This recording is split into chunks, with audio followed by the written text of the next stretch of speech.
We began with 336 wrestlers. We're down to 28. When we're all said and done, only 14 will be individual state champions. Today, from Boardwalk Hall in Atlantic City, CN8 Sports presents the 2008 Individual Wrestling Championships. With John Vogening, I'm John Mondelli Voge, and it's been a great weekend of high school wrestling. You've been here the whole weekend. How's it gone so far? Oh, it's been terrific. What great competition. We started Friday night with the preliminary and pre-quarterfinal rounds, have gone right through the weekend, 2 sessions on Saturday, 2 sessions today, and it all comes down to the 14 championship bouts. It's been exciting. You know, it's interesting.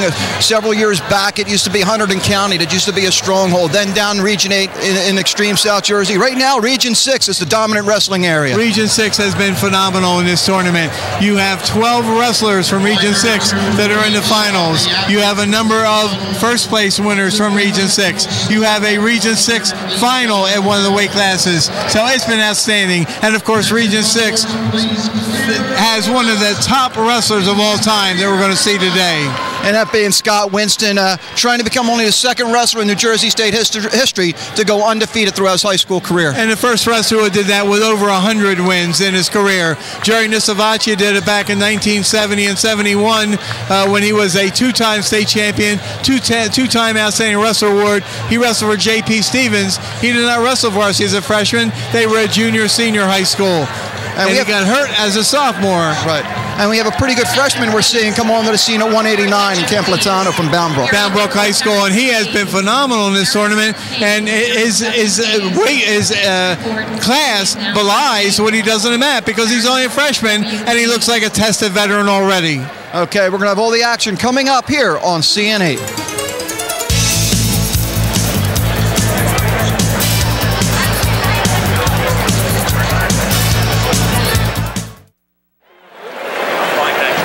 John Mondelli with John Vogening. Welcome back to Boardwalk Hall. We get on our way, Voge. First time they're doing this, the blind draw. We're going to start out 189 pounds. They're following what's happening nationally, and it is a blind draw, and they drew 189 pounds. You're going to see a couple of outstanding wrestlers. First of all, from Boundbrook High School, a freshman, believe it or not, Andrew Campolantonio, and he is 42-0 as a freshman. His opponent, Jonathan Becker from Bergen Catholic, is a junior, and he is 29-2 this year. Just underway, no score, 7 seconds in. You're going to see different officials in every match. The head official in this bout is Mark Sherman. Andy Tunnison is the assistant to Mark Sherman. Becker's in the gold. Bergen Catholic. Camp Latano, Voge, knocking off the #1 seed in the quarterfinals. Yeah, and people who know Camp Latano this year are again surprised. Well, why is he seated where he is? Well, with freshmen coming in and having no prior experience, if they haven't beat a couple of ranked wrestlers, that's how they end up getting seated where they do. And Camp Latano knocked off the #1 seed in the upper bracket, Tyler Smith, who came into the tournament 32-1 from Belvedere, and Camp Latano beat him 6-5 after an opening match 13-6 win over Harry El Shika from David Brearley. Camp Latano had a 20-second fall over Isaiah Miles of Sterling in the semifinals to reach this point. In the bottom bracket, Jonathan Becker, the #1 seed in the bottom bracket, who entered the tournament 26-2, had a 7-2 win over Joe Donahue of High Point. Then he advanced with a 6-2 win over Brian Newman of Toms River North and a 9-7 win over Kyle Tufts of Randolph. We talked about Camp Latano being undefeated. Becker hasn't lost in the state either, Voge. Losing by injury default to Beast and losing to the wrestler from Maryland. They get a takedown on the line there. Just steps right in and uses a back heel trip to take his man right down.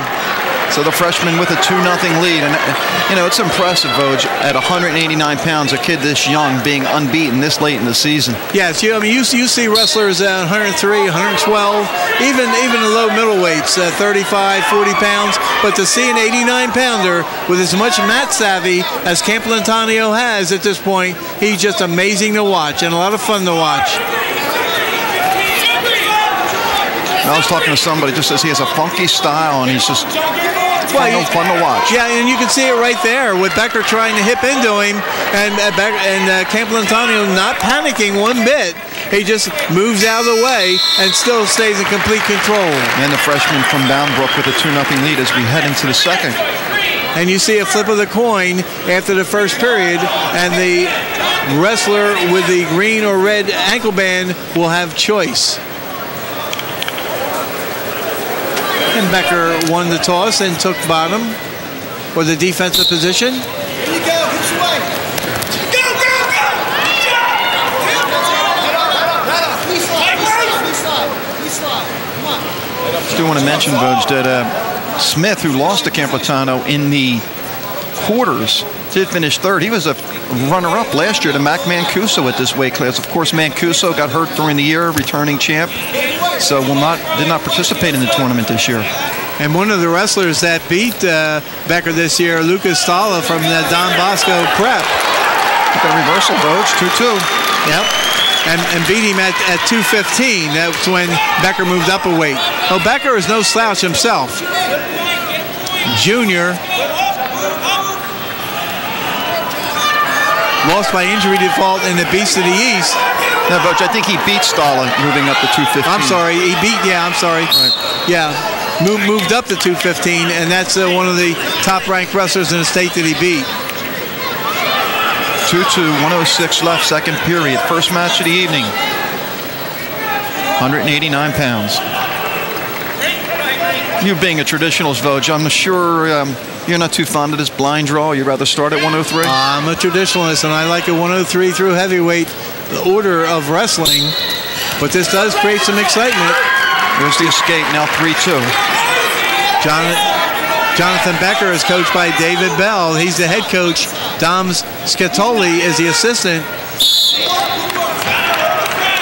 Steve Lucas is the coach from Boundbrook, and Marty Gleason is the assistant. Among other things this year, Campolantonio has set a school record for the most wins by a freshman in Boundbrook history.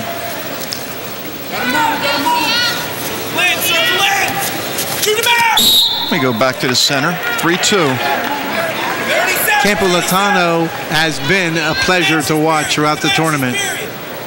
As you mentioned when we came on, 336 wrestlers started, 28 remain, 14 will be individual champions by the end of the day, and only one could finish with an unbeaten career, and that's Scott Winston. Region 6 with 12 in the finals has done a marvelous job throughout this state tournament. And it's amazing. We talked about that in the opening, Voj.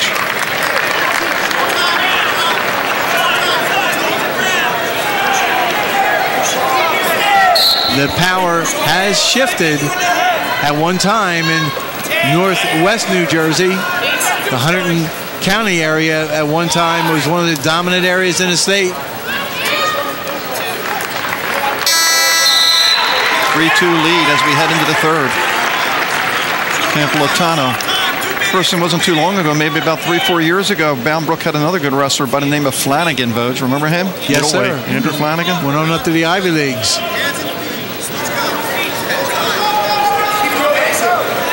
Campolatano has choice, I think, this period. Yes, he does. Standing on those feet. Checks with the corner, and he's very, very strong in the neutral position. So rather than try and come off the mat, he just starts up.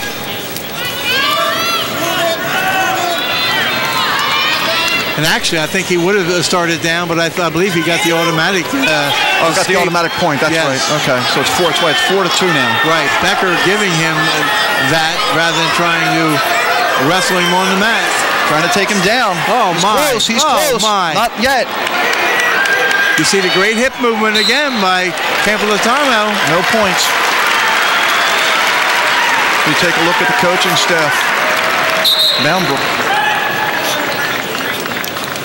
And the other corner with Dave Bell, the Bergen Catholic coach. Santoli and Bell over there. Yep. And of course, one of the things you worry about during a tournament as long and as rugged as this is the injury factor and the bleeding factor. Steve Lucas, Marty Gleason over the Boundbrook side. tonight. We find start the debut on the main course. You talk to the coaches, and one of the things that was impressive is that Campilotano is a very coachable wrestler. Very willing to listen to his coaches and works very, very hard. I noticed that Becker put down on the fact that he ever wrestled him before, and he said the cadet national finals in Greco and freestyle, finishing second in Greco and first in freestyle, both versus Campilotano. How about that? And one of Campilotano's big matches this year, they kind of picked up on him early January, but he wrestled Rinaldi from Lodi. Rinaldi went up to 189 to wrestle because he usually goes 71, and Campilotano beat him 1-0. That's pretty impressive, a freshman wrestling a senior, even though, as I said, Rinaldi did move up from 71. And as you mentioned earlier, Campilotano beating Tyler Smith. Tyler Smith from Belvedere did come back and finish third in this tournament, beating George Saliba from Hopewell Valley.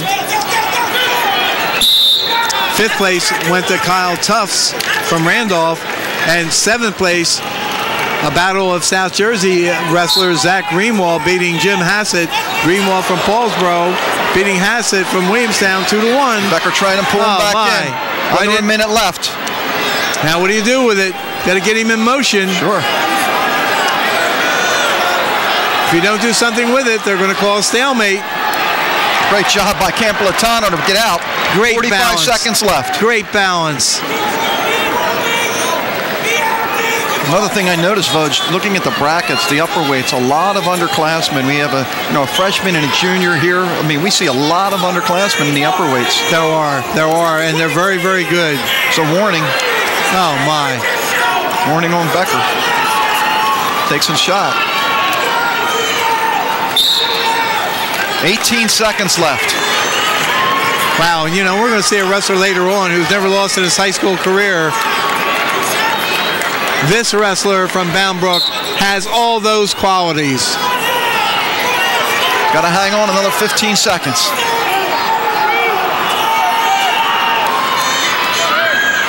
Great balance on the mat. He had Campilotano in trouble a couple times, but Campilotano, the freshman from Bound Brook, is going to win a state title. Wow. What a dream come true. Final score, 4-2. Great matchup to start things off. Jumps into the coach's arms. Well-deserved championship run.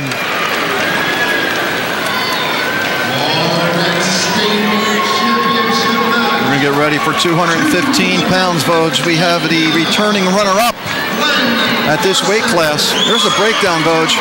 As you can see, 12 seniors, 9 juniors, 5 sophomores, 2 freshmen in this tournament. We just saw one of those freshmen win a state title as we get ready for 215. I mean, 16 of the finalists will be back again next year on this stage. Boardwalk Hall, what a great place to have a state championship match. Glenn Carson from Southern Regional against Jesse Boyden from Brearley. Glenn Carson was the #1 ranked wrestler, the #1 seeded wrestler in the upper bracket. He opened up with a 128 fall over Mike Landberg of Wayne Valley. Won 7-1 over Joey Grisco of Highland Regional. Won 7-1 over Lucas Stala of Don Bosco Prep to get to this point where he's meeting Jesse Boyden. Jesse Boyden, the #1 seed in the bottom bracket, had an 8-0 win over Kevin Doherty of Brick Memorial. A 49-second fall against Curtis Kelly of Toms River North. A 5-2 hard-earned win over Gerald Hodges, the impressive junior from Paulsboro, and now is on this stage. Sean Felkins, the referee in charge in this bout. Tom Reynolds, the assistant. Carson, the runner-up last year, losing in the final to Alex Silvestro of Paulsboro. A 3-time District 1 champion. Oh my. Nothing yet, Nothing though, yet.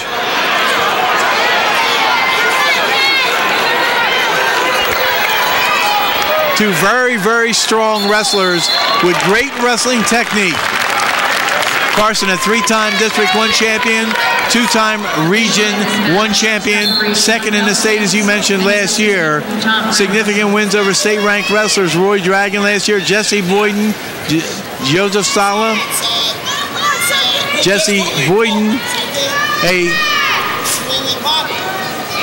3-time district champion himself in District 10, a 3-time Region 3 champion, 6 in the state the last 2 years at this weight class. Attends to attend Rutgers University and wrestle.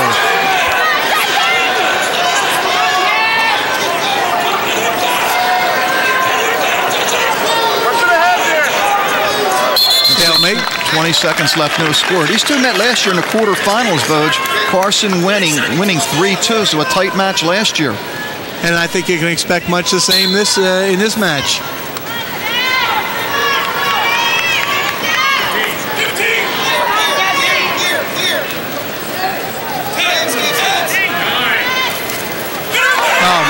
Trying to get that leg. Oh, my. He got the takedown, Voj.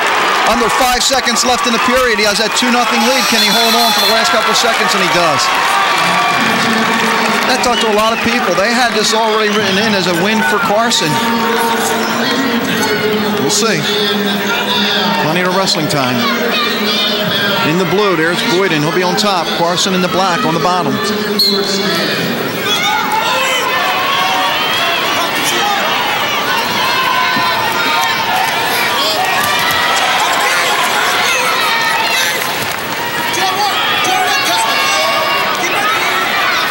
There's the escape now, 2-1.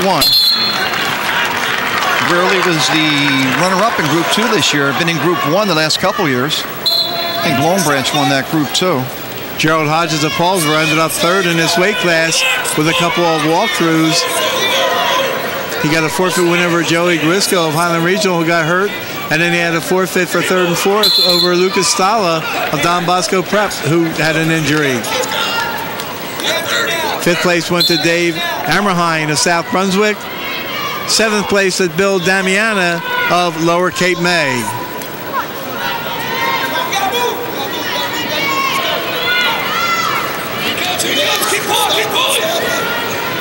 Second period, 2-1 lead, Boyden.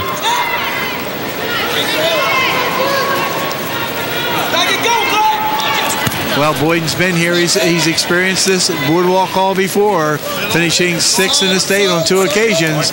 You get hungry after placing. He's going to be going to Rutgers next year in wrestling, Voj. Yes.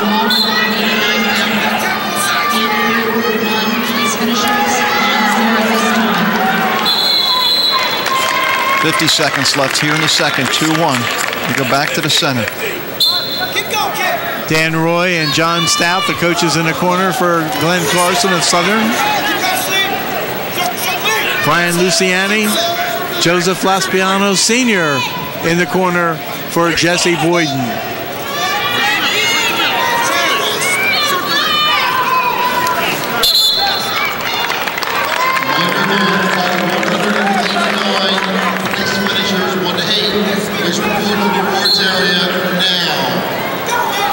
Two very, very talented 215-pound wrestlers. Well, the first 2 matches, evenly matched wrestlers. As we saw a 4-2 match to open things up. We're now 2-1, a tight one here late in the second period. Here at 2:15. And you notice reaction to the wrestlers who make it this far. If you're one of the final 28 wrestlers in the state to get on this stage, you have to be doing something correct. We've often mentioned there are no guppies that get this far, only sharks. I've heard that before. I've heard that somewhere before. Third period. Boyden has his choice. He's going to take bottom. It'll be interesting to see how Carson plays his Voj. If he notices he doesn't have anything going 20, 30 seconds into this period, does he let him go and try for the takedown?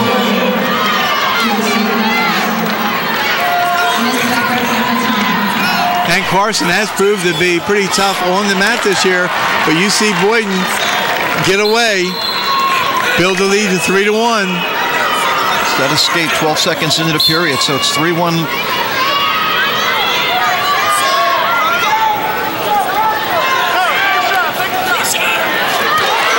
Boyden's got that leg. If he can get some control. Oh, look at Carson spin. Yeah. This is set up for a stalemate right here. Unless Carson can free up his leg and spin around. If he can do that, he can get a takedown. And see Carson grabbing that ankle. I mean, if he can free his own leg, he can spin behind. But how long do you let it go before you call the stalemate? There it is. There stalemate. it is. 1:10 left. Just a firm grip by Boyden, preventing Carson from getting that takedown.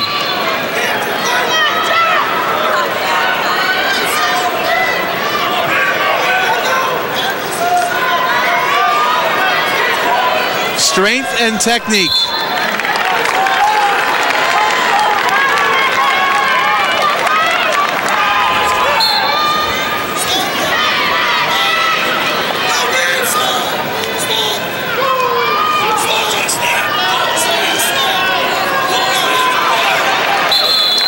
Boyden so close to seeing a dream come true. After a couple sixth-place finishes, Carson seeing a dream not come true if he doesn't win this bout. After having been second before, the agony of not getting to the top of that podium. Carson going in for the shot. You see Boyden from Brearley just blocking it. 33 seconds left. When you have the lead and no real stalling problems, you do what you got to do to win. It doesn't have to be a Picasso at this point. Just win, baby.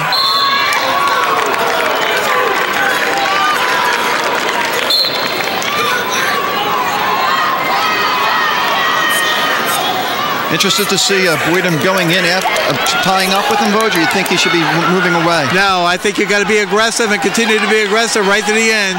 When you relax and try and do a stalling move, that's when you can get taken down. So you have to stay aggressive right to the end. 1 second left. Boyden's going to hold on.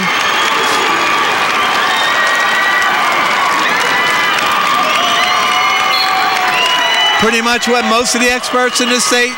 Caution. Not over yet.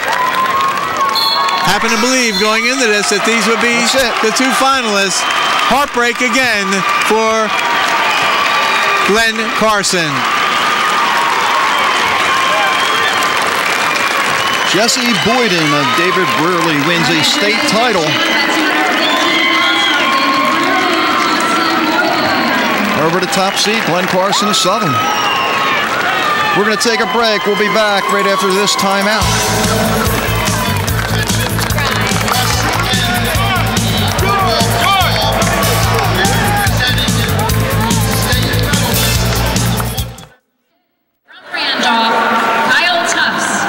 Back at Boardwalk Hall in Atlantic City, John Mondelli with John Vogeting, and we have the medal presentation for 189 pounds. 189 pounds. The top of the podium will be the freshman, Andrew Capolatano.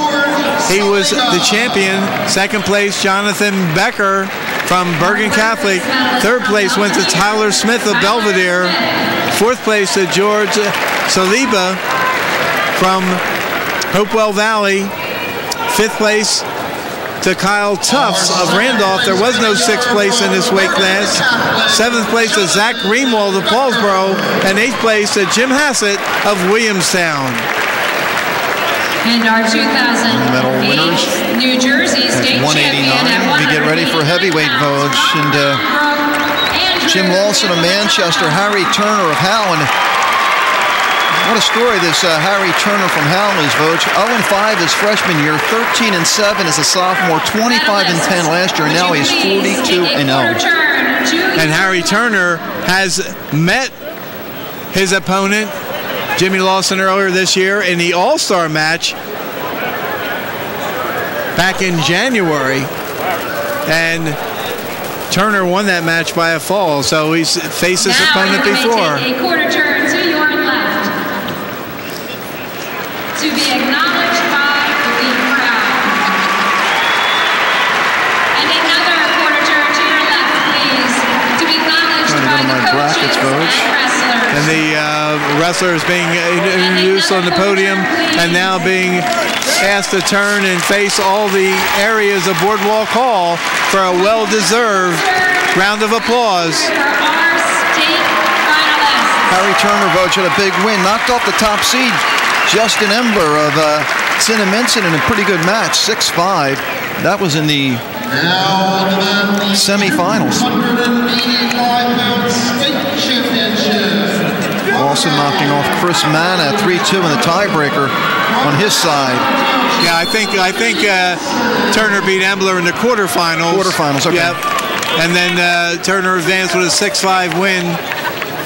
Over Gannon, that's right. Yeah, over Embler, and then a 152 fall over Rob Garone. Oh, my. Action fast and furious here, Vogt. You can't blink in this one. These are strong dudes. We're tied at 2. Stu Cohn is the official in charge. Sean Felkins, the assistant.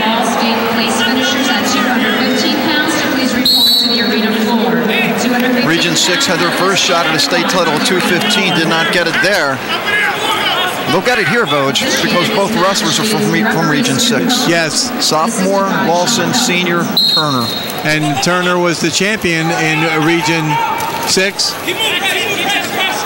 Lawson from Manchester Township, a sophomore, was third in that region.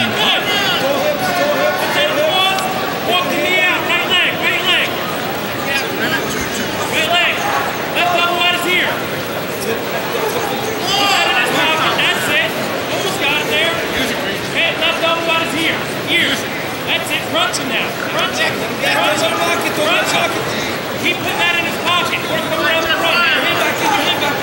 45 seconds left. We're tied at 2.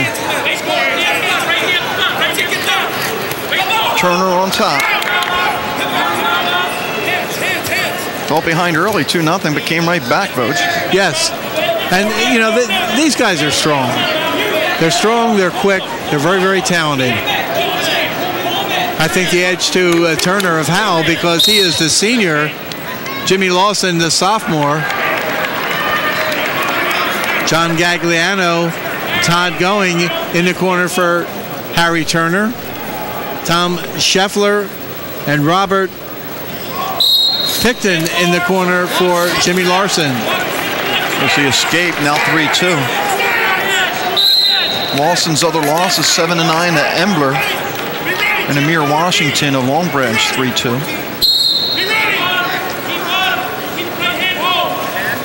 Well, that's pretty young, too, though. Sophomore at heavyweight.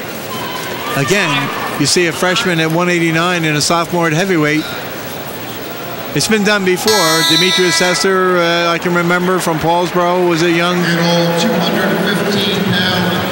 heavyweight. Take a look at the coaching staffs. And we'll see Turner taking down position. Looks like a freestyle start, Vogt.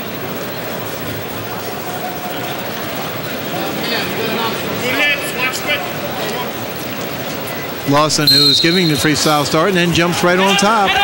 Sometimes you can catch the opponent by surprise and go for some kind of a near side cradle or some kind of a pin danger move. of being reversed, though. Look at an escape, though. Turner gets the escape. Lawson was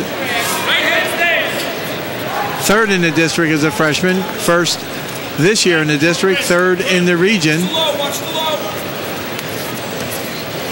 After 2 years of finishing third for Howell in the district tournament, Turner having a marvelous year this year, as you mentioned, undefeated, first in the district, first in the region. Tied at 3. Lawson entering this tournament as a third placer in the Region 6. Oh, how about this? Well, he's wrestled him before, so he knows what he has to do to win. Lawson a 256 fall over Kyle Falzone of Collingswood in his opening match. A 1-0 squeaker over Dan Walker of Delsea Regional in his second match. A 5-12 fall over Ed Matisse of Newton. And then a 6-5 win over Chris Manna of Don Bosco Prep to get to the finals. Turner, as you mentioned, with a 125 full over Jonathan Hernandez of Cliffside Park in his first match. Excuse me, 5-1 win over Chris Halley of Triton in his first match. Then the win over Justin Embler of Cinnaminson before the 152 fall in the semifinals to reach this point. 24 seconds. Not a lot of sparks the first 10, 15 seconds of this match. And then it's a feeling out process. It's respect on both sides. Well, you know, it's so hard to get to this point, and I think the wrestlers are a little cautious. I mean, case in point, it's hard to get here. I mean, we had two returning state champions not even make it to the finals. That being Cagnina from Bergen Catholic and Trouse from Bergen Catholic. Yep. It's just, this is awesome responsibility. And you see the automatic escape given there. Right, so Lawson with the lead, 4-3. Turner wants to wrestle him on his feet. He's trailing in the third period, so he's got to start making some headway. You mentioned that they wrestled earlier, Voj. Turner with a pin, 5 minutes, 48 seconds into that match, so it was near the end.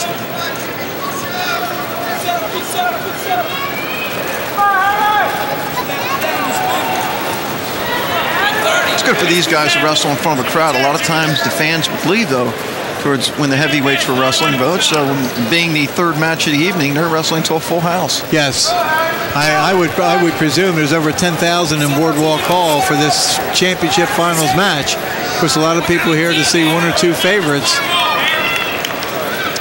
But in many, many cases, when you use the old traditional lineup of 103 to heavyweight, a lot of people desert it before the heavyweights go to the mat. How about this? Lawson, oh, my.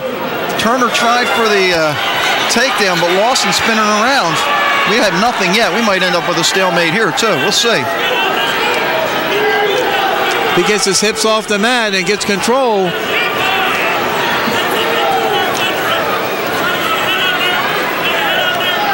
"40 seconds to go.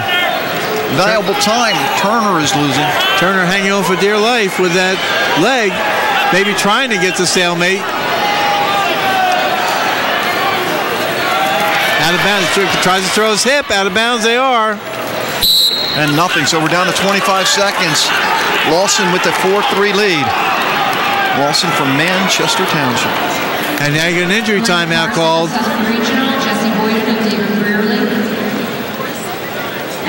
But the tension just starts to mount as you get deeper into a bout like this. And a wrestler who is a regional champion against a third place from the region.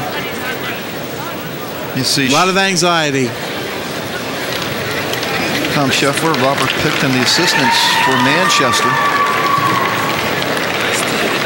We'll take a look at Lawson.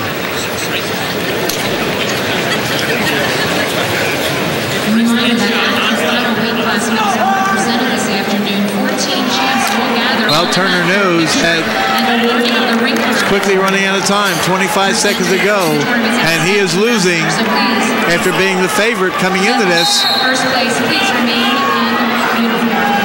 Well, here we go. 20 seconds left. Lawson's going to spin around. How about that?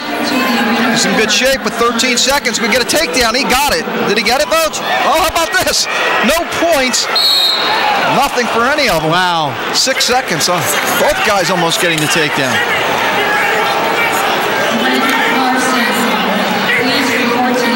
Lawson coming back to the mat.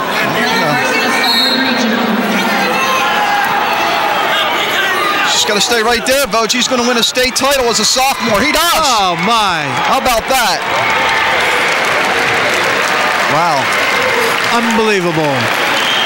Goes to show you, nothing is given in this sport.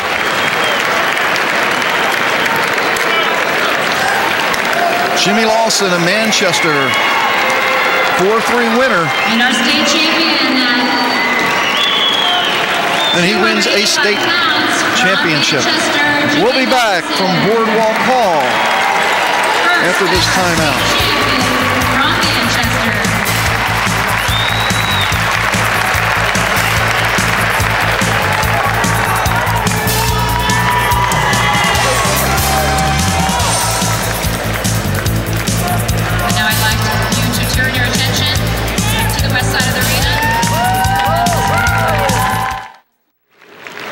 Back at Boardwalk Hall in Atlantic City, John Mondolia, John Vogening, the award ceremony at 2:15. Jesse Boyden ends up winning the championship, and Jesse Boyden's atop the podium. Second place to Glenn Carson. Third place to Gerald Hodges of Paulsboro. Fourth place, Lucas Stala of Don Bosco Prep. Fifth place went to Dave Ammerhein of South Brunswick. Sixth place to Joey Grisco of Highland Regional. Seventh place to Bill Damiana of Lower Cape May. And eighth place to Mike Zuck of Randolph. They're your medalists at 215 pounds. Okay, let's preview the 103-pound weight class we have here, Vogue. We have a pretty good freshman, as we see Jesse Boyden. We have a pretty good freshman in Robert Deutsch of Eastern Regional. He goes up against Tyler Bashaha, the junior from Jackson. Tyler Bashaha, a junior, as you mentioned, 34-3 this year. Lost twice to Charlie Frankel, who was in this tournament. Excuse me, he beat Charlie Frankel, who was in this tournament 2 times, and he also beat Chucky Zeisloff of Gateway, who placed in this tournament. He has wrestled Deutsch before, and he lost to him 2-0. Deutsch, just a freshman, 35-5. Getting to this point, Charlie Frankel, as we mentioned, having wrestled Tyler Bashaha before, was beaten by Robert Deutsch 3-1 in the semifinals. That's how Deutsch got to this spot.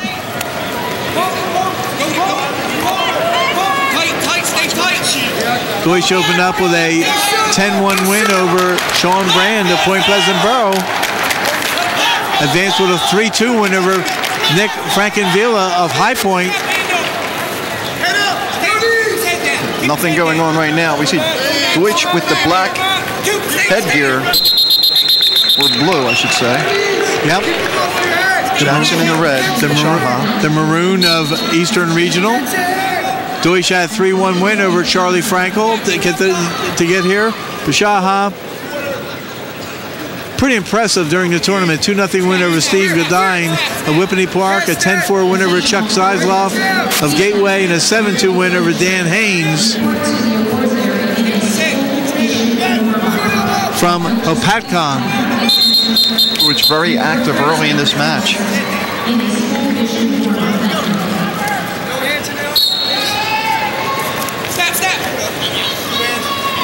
The official in charge on the mat for this 103-pound championship, Tony Tabacino with Andy Tunnison, the assistant.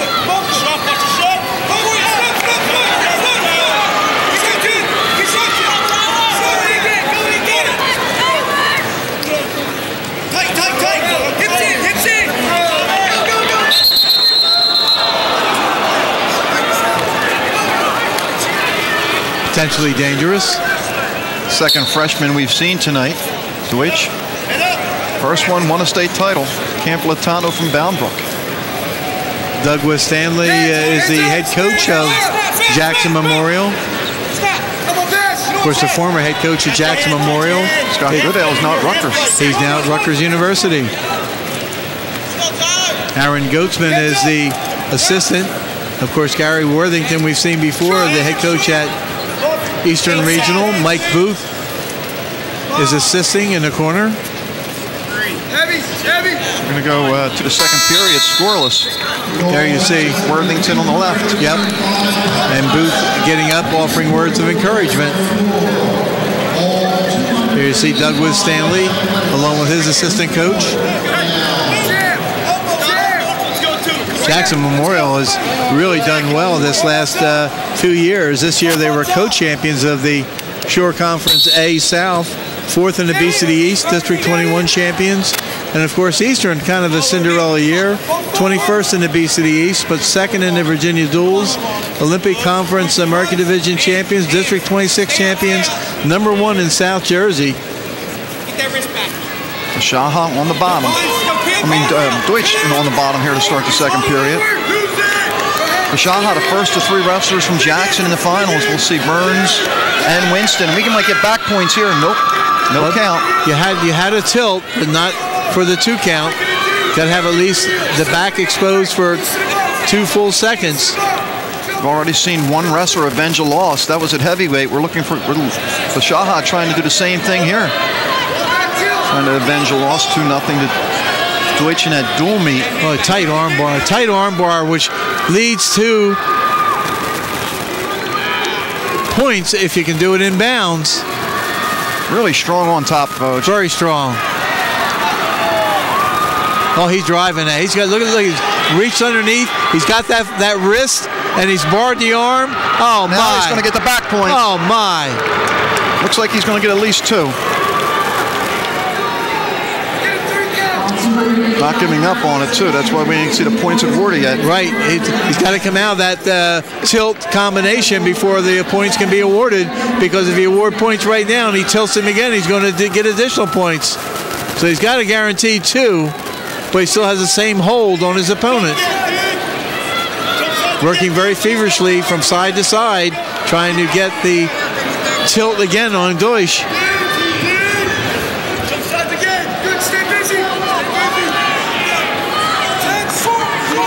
We're talking about persistence.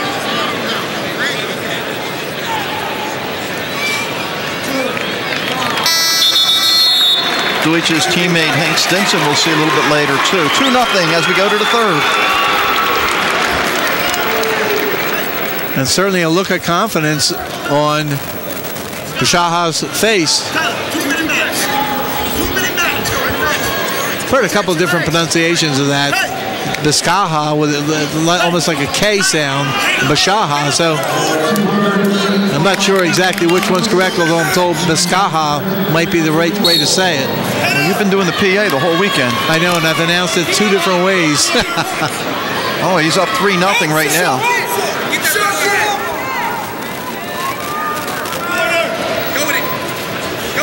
Yeah, Deutsch trying to look to bar the arms and step over.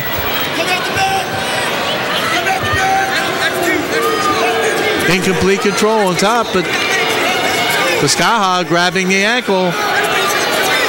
If he tries to lift that, there's a takedown by Deutsch.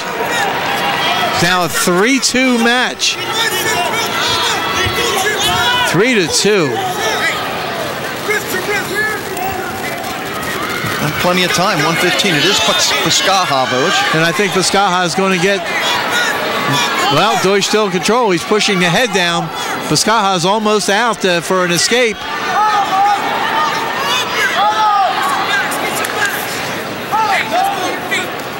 And he might get a reversal here. Nothing yet. That's a leg. He's going to...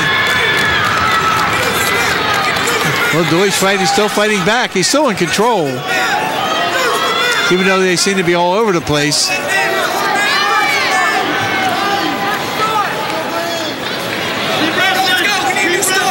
Meanwhile, the clock's ticking for Bashaha, his advantage. Oh, yeah, definitely. It's coming down to the last 30 seconds of the bout. So unless Deutsch can get some kind of a back exposure, he's still trailing by a point. We go back to the center, 22 seconds left. The junior from Jackson with the 3-2 lead. 9-0 as a sophomore, 34-3 this year. Second in the district, first in the region. All right, the automatic escape given up. Deutsch going to take his chances with trying to get a takedown and take his opponent right to the back. If he pushes the head down, spins behind, he could get control, but he's going to run out of time. Oh, my. Oh, my. No time. No time on the clock, so Tyler Bashaha of Jackson wins the title at 103 pounds.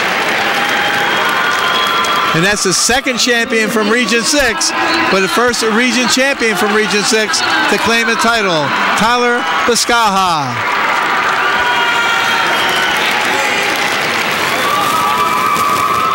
Final 4-2.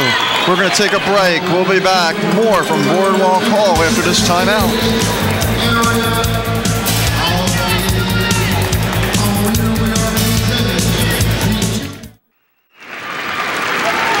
back at Boardwalk Hall, Atlantic City. John Mondelli with John Vogeting. Voge, the place winners at heavyweight. The big guys, 285 pounds. The champion is Jimmy Lawson of Manchester Township, the first state champ in that school's history. Second, Harry Turner, the odds-on favorite, coming in from Howell. Third place, Chris Manna from Don Bosco Prep. Fourth place, Chris Howley from Triton. Fifth place, Justin Embler from Cinnaminson. Sixth was Rod Garone from Randolph. Seventh place was Dan Walker from Delsey Regional. And eighth place, Jermaine Powell from Piscataway. We head to the center of the mat, Voge, for 112 pounds. And why don't you tell us what we're going to see there? 112 pounds, a couple of very, very, very good wrestlers. Joey Langle of Howell, a senior with a record of 127-19 in his career, 41-1 this year. He's going to be opposed by Mike Baradesco of Ocean Township, a senior with a career record of 91-30, 35-8 this year. A pair of Region 6 wrestlers. Joey Langle first in Region 6, Baradesco third in Region 6, squaring off. Baradesco in the white and red of Ocean, Langle in the blue from Howell. John Gagliano, the coach of Howell. Ken Hoff, the head coach of Ocean Township. Official in charge on the mat for this particular bout will be Tom Reynolds, with Tony Tabacino, the assistant.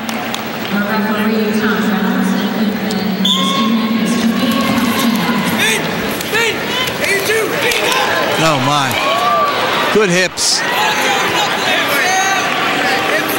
Langle in a little trouble there, but he gets the takedown. 2-0 lead. Joey Langle was the top seed in the upper bracket. He got here with a 5-0 win over Zach DePini of St. Peter's Prep, then an 8-3 win over Peter Terraza of New Providence, and then the heartbreaking 3-2 loss for Joe Duke of Paulsboro to Joey Langle. Langle getting a reversal late in the first period after Duke had taken him down for a 2-0 lead, and then an escape which gave him the 3-2 win. Mike Baradesco from Ocean Township, as we mentioned, a third placer in Region 6, won his first match 8-6 over Brian Bistis of Hunterdon Central, won 12-2 over Anthony Richapi of Hackensack, 7-0 over Tom Morton of New Egypt, and then 5-4 over Frank Cagnina.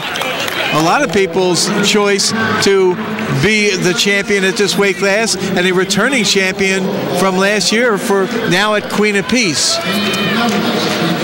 Langle actually owns a victory over Cagnina Voge. Might have been at that All-Star meet. And as we mentioned, a state champion a year ago, Cagnina.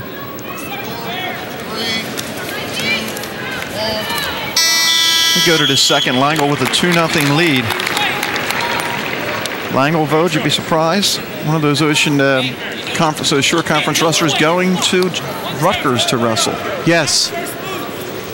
You can bet that the coach at Rutgers is going to be scouting all throughout the state. We saw him down at the Region 8 tournament. Yes, we did. Of course, this weekend not being able to be here because of the Eastern Intercollegiate Wrestling Association Championships, trying to qualify wrestlers for the national tournament in St. Louis. Baradesco on top. Voge, apparently he had a bet with his coach that if he won a semifinal match, his coach would jump into the ocean. Now, we don't know. We don't have any confirmation if that did happen. But it was supposed to happen today. Oh, look at the hips from Langle. There's a reversal. You saw him get a reversal yesterday in the semis. He gets one here in the finals. And notice Baradesco trying to drive his man to the mat. And all Langle did was just throw his hips to the right, bring his hips back to the left, and just hipped right over. That's been the modus operandi of Joey Langle. He's terrific on the mat. Got a funky style, but great hips. 4-2 lead. Langle twice, three-time district finalist. two-time champion as a sophomore and senior, a three-time regional finalist in Region 6. Finally got his first championship this year. Baradesco, a three-time district champion in District 22 and third in Region 6 this year. Langle impressed me against Duca in that state semifinal. A lot of mat savvy. Last year wrestled at 112, so back at that same weight class he wrestled last year. Let's go, Bear! Lock his elbow with your knee, right knee. Gets it. Lock that elbow, good job. Howell's had one state champion in their history. Believe it or not, it was Carlos Fontanez at 136 pounds in 1965 when they weren't known as Howell. I believe they were Freehold Township at the time. There's a Freehold Borough, and then there was a Freehold Township. And Carlos Fontanez won a state title for Freehold Township, which is now Howell. And of course, we had a great rendition before the final started by the Howell Rebel Yell, a singing group from Howell High School who do a great job on that national anthem. They did a super job, Coach.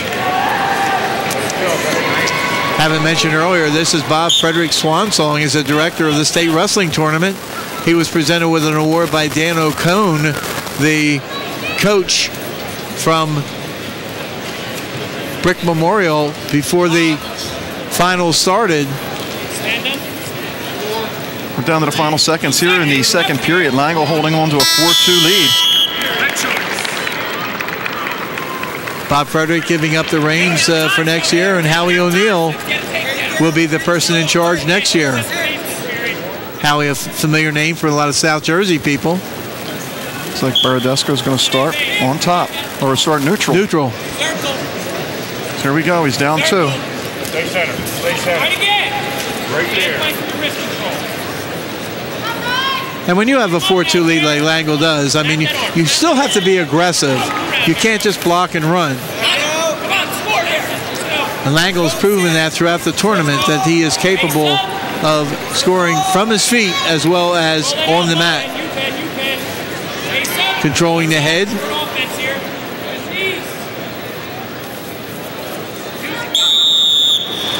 A stalemate. Start over, 124 left. Yeah, when neither wrestler seems to have much of an advantage in a situation like that, the best thing to do is call a stalemate, stand them up, give them a fresh start, see what kind of action develops. It's our 5th match. Don't see a lot of stall calls either, Voch. No. Coming on 1 minute left in the match. Coming on 1. You know, ironically, throughout this whole tournament, all 3 days of it, there have been very few stalling calls. Sometimes I think it was warranted to call stalling, and I still didn't see it. But then again, I really don't understand sometimes what stalling is anymore. We see the Jackson bench with Stanley. Not Jackson, Ocean Township, I mean. Yes. Hoff and Falco. Yep. And the Jackson bench with, the Howell bench with Gagliano.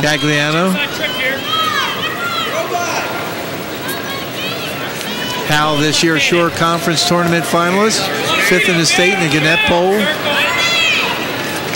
Ocean Township, the District 22 champs, and Central Jersey Group 3 champions.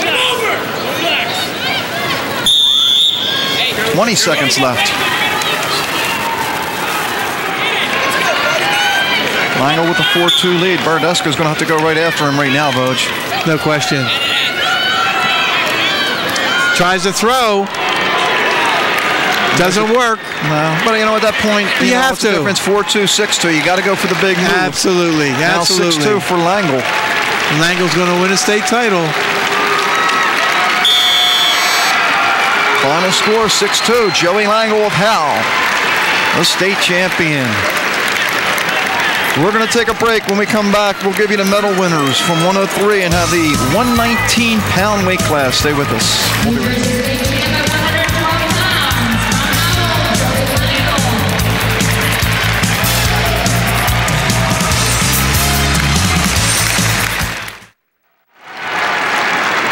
Back at Boardwalk Hall, let's take a look at the place winners at 103 pounds. 103 pounds. Tyler Boscaja from Jackson Memorial, the champion at 103. Rob Deutsch of Camden Catholic finished second. Charlie Frankel, who a lot of people felt could get to the finals from Marlboro, finished third. Dave Delatorre from Riverdale finished fourth. Fifth place, a very determined effort by Gateway sophomore Chuck Zeisloff, beating Dan Haynes of Hapakon for fifth place. Seventh place went to Nick Frankenvilla of High Point, and eighth place to Anthony Parati of Queen of Peace. A very talented group of 103-pounders.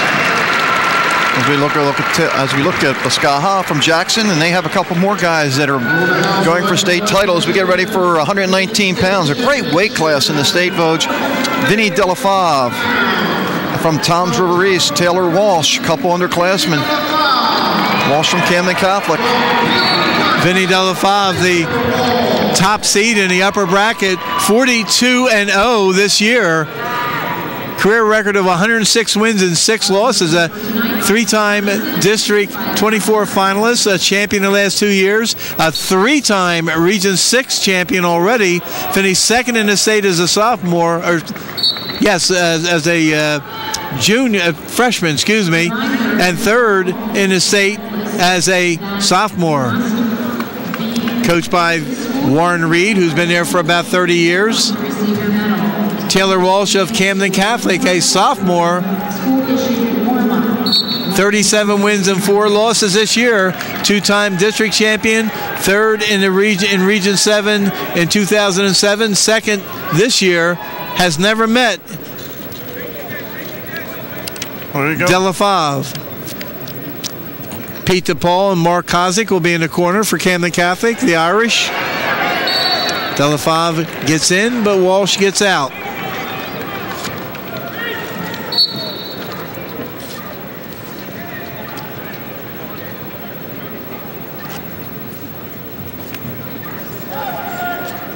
One minute in, no score. Delafave lost his freshman year to Fred Santate, 7-2. So he's after today, placed 3 straight years in the tournament.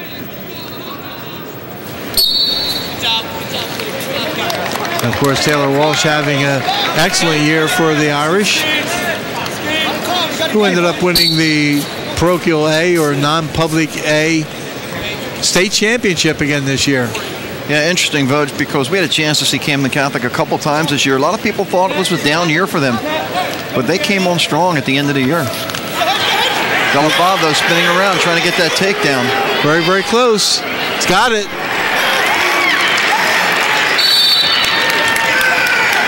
There you see the Camden Catholic corner. Pete DePaul stays in the chair as Mark Kozik gets up. There's Pete DePaul. And Warren Reed on the right-hand side there, the veteran head coach, an Oklahoma graduate, over 30 years as a coach at Toms River. Now at Toms River East. Of course, when I was a little younger, Toms River East didn't exist.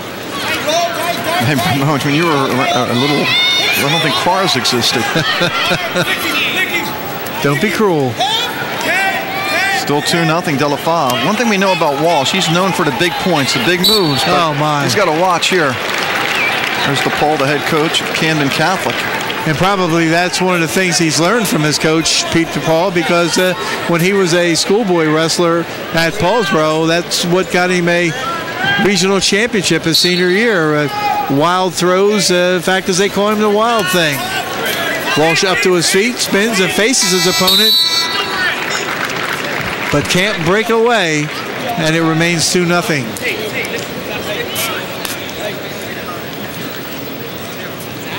The official in charge of this bout is Andy Tunnison. Mark Sherman is assisting.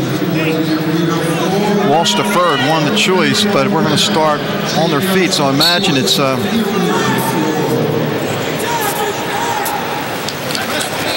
where Delafave's comfortable. Walsh trying to get a little bit of motion going out there. Tell you, the authorities who have put this state championship together really work overtime trying to make everything go off properly. You know, we started on Friday night with 8 mats out there. And that's a lot of people you're depending upon. The table workers, the timers, the scorekeepers, the officials. What a production. Delafive with the lead, 2-0 here. Second period, 119 pounds. We started at 189. Oh, my. Now 4-0.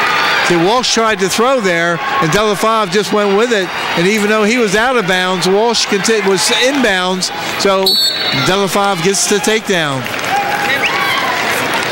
Got to remember that all the supporting points of one wrestler are inbounds. You can be out of bounds and still score. Going to give up the point here. Well, he's got 2 takedowns so far, right? Absolutely. Obviously confident on his feet because he started the second period on his feet instead of taking down. Yep. Walsh kind of crawling in, and he gets in trouble again. Yes. You see Delafive just using that great speed to spin behind, get the takedown, and came nearly close to turning Walsh on his back. See if he cuts him loose again. Well, 6-1. Why not, Boach? I would. And he's going to. So it'll be 6-2. 47 seconds left in the second. Geez, that mean I could be his coach if I predicted that? Yeah. I think I'd have to go a long, long way to accomplish what Warren Reed has accomplished.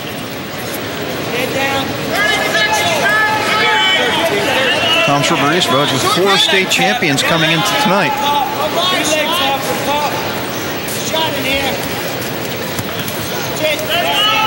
Tom Treverius has had Pat McGrath in 1995, Annie Chencharik in 97, Joe Mormilli in 1999, and Vinny Salick in 2003. Those are their state champions.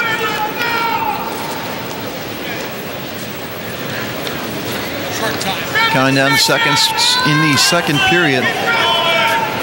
Delafive with a 6-2 lead on Walsh as we go to the third. Walsh is going to take down to start the third.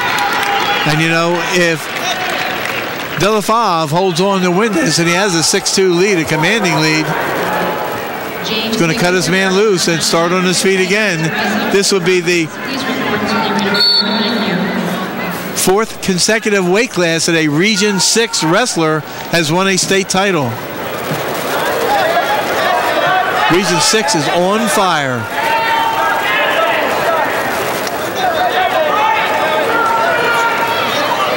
Look at the confidence on the feet. Absolutely. You know, it'd be interesting, Coach. I think Region 6, you put together an all-star team just of Region 6 against the rest of the state. That might be an interesting match. I think Region 6 would win. Yeah. Well, it's a tribute to the amount of work they do in Region 6 in the off-season, in-season. Of course, that short conference has a lot of outstanding teams, as we see every year when we start getting into group competition. And a lot of young, dedicated coaches, Vogue. Talked to some people today. I was talking to Joey Sedalis earlier, Vogue. Said there's a lot of guys that finished 4th in Region 6 that could place in the state. That is how competitive Region 6 is this year. I don't think there's any question about it. Well, actually, the last few years. Well, like I said, you know, different hotspots in the state have had their time in the spotlight. Oh, my, look at the step-over move. Oh, my. Trying to cut the lead to 1, just under a minute left. He doesn't get anything yet, and he's not going to. Nope. Petey DePaul wants to. He got it. Yep. He gave it to him. The officials conferred. That's what's good about having that assistant up there, Bo. Right. And, you know, once he got over the top, once he stepped over and got the leg in, and they went out of bounds like that, that's what earned the takedown. So it's a 6-5 match.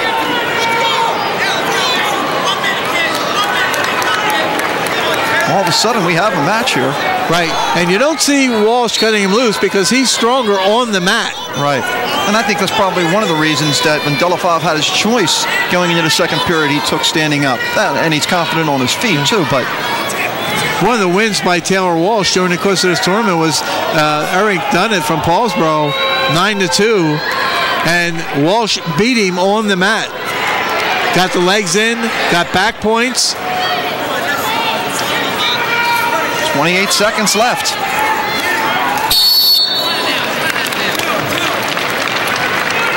Still 6-5. Delafav, a 7-4 win in his opener against Tyler Scott of Willingboro. 5-2 over Gabe Ramos of Hapakong. 7-3 over Filberto Colon of Belleville to get here. He gives up the point now, Vogt. 7-5. Need a takedown in 20 seconds.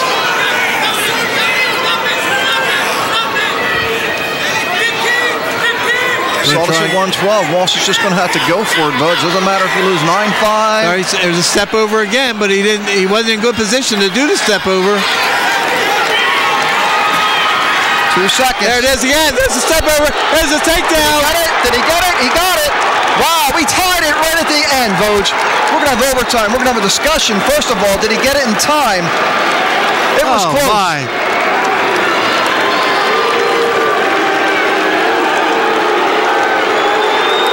We're giving it to him. 7-7. Wow. Now they're going to go discuss it.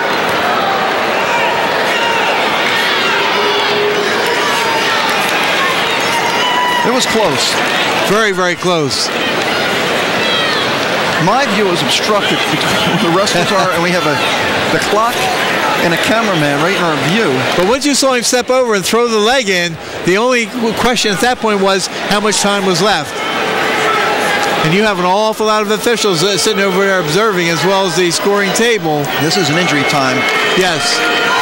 Not a dispute over the call.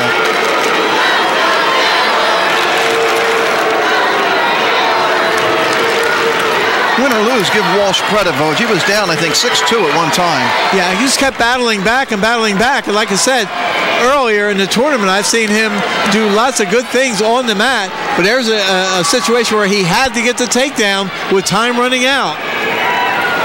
This is the first overtime period, which is 1 minute. If you get a score, you win the match, and there is a takedown, and the match is over just like that. 9-7 in overtime.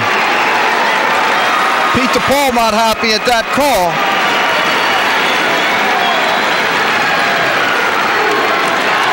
Another win for Region 6. We're going to take a break and come back with more after this timeout.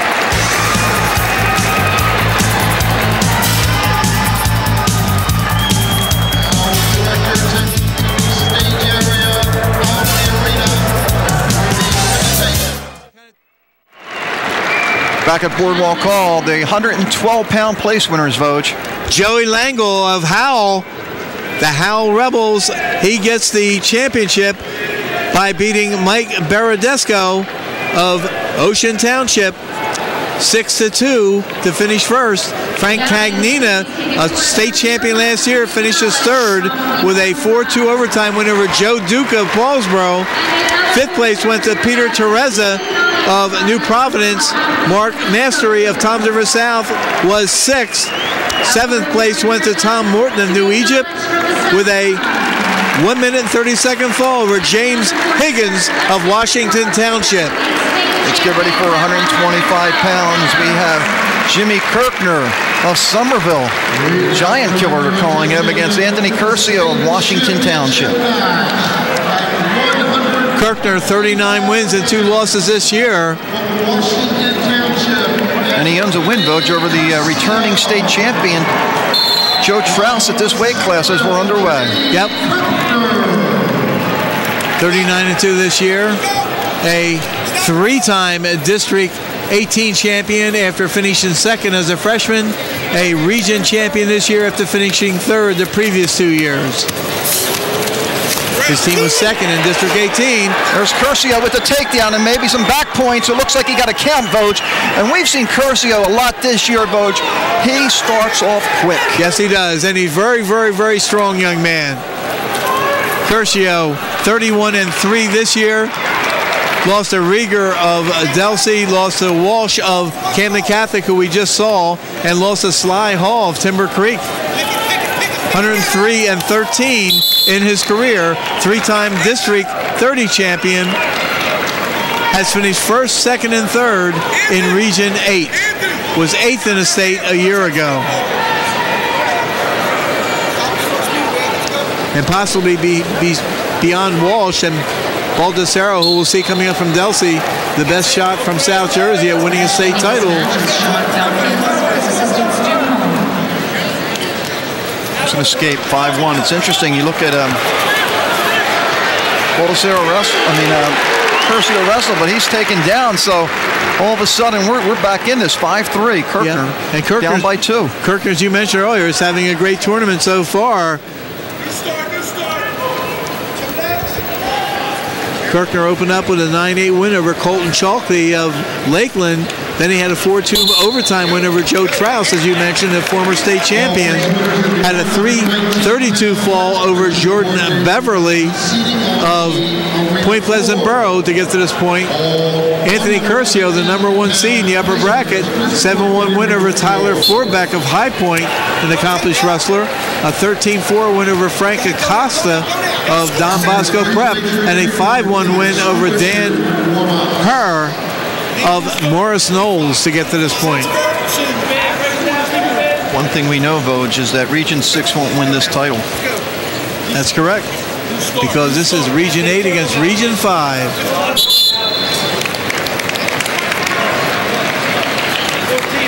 We take a look at the bench for Somerville. Head coach is Brent McGinnis, Ben Weiland, the assistant, and of course Ralph Ross Jr. standing up. And Brian Colbert, former Highland regional wrestler. Working together in the Washington Township. You say, how about that? Oh my! Curcio stepped right over. He got a back count. But he gets reversed. So we got to check on that score there. If he got a back count, just 1, did he get 2? Yeah, it is. 7-5 is the score. So he just got the 2. Yep.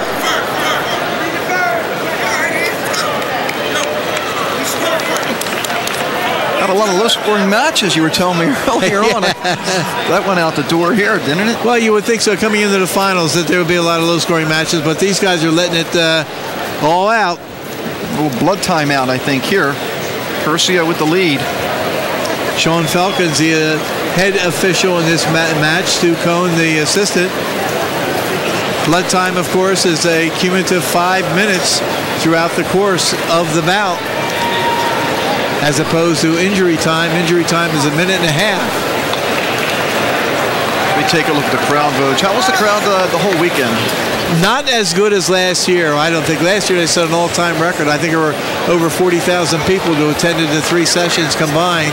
This year I think there were, of course, you know, we had a lot of rain on Friday, and I think that held some people away. In fact is, with 8 mats on the floor, 1 mat had to be shut down because there was a leak in the roof. And of course you can't send wrestlers out there on a wet mat, slipping and sliding. Kirkner on the bottom to start the period. Curcio brings him back down. You know, the strength of Curcio has been a big plus for him. Trying to put him right to his back. Yep, and when you stand there, when you get pick the other opponent up in the air like that, you try and turk the leg with your own leg. Gotta watch that he doesn't get reversed. Kirkner trying to step over. Gets the escape. Now 7-6. Climbing his way back into this match. He was down 5-0 at one time. Kirkner having a kind of a dream year. You control his hands. Every year got better. 19-12 as a freshman, 36-6 as a sophomore. Last year, like 37-5. Looking at 3 colleges right now, though, it's Sacred Heart, Ryder, and Bloomsburg for the senior from Somerville. Curcio, just a junior. Come on, Anthony, turn it up.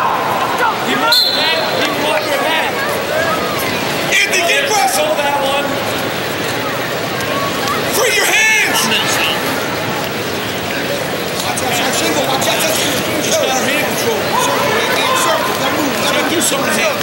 Curcio's had some interesting wins this year, beating Eric Rigger of Delsey, Mark Maloney of Eastern, Tyler Forbeck, Dan Herr of Morris Knowles. Oh my. It's a takedown. Now 9-6 Curcio.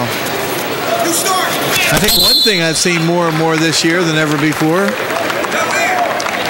tattooed wrestlers. We've had a few of those, Votes.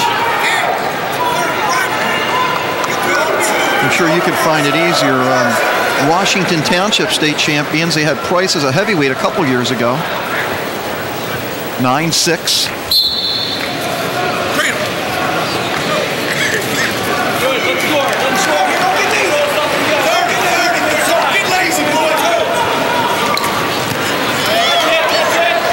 Now 9-7 and a takedown. We have a tie match. Oh my. 9-9. Wow. 17 seconds left.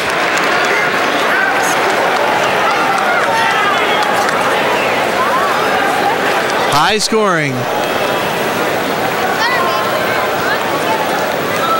This is a big point here for Curcio, trying to get out in these final 15 seconds. Yep, Curcio trying to join the ranks of Sam Muni, a 67 state champ from Washington Township. Mike Sandelier in 93. Nick Lopez in 98.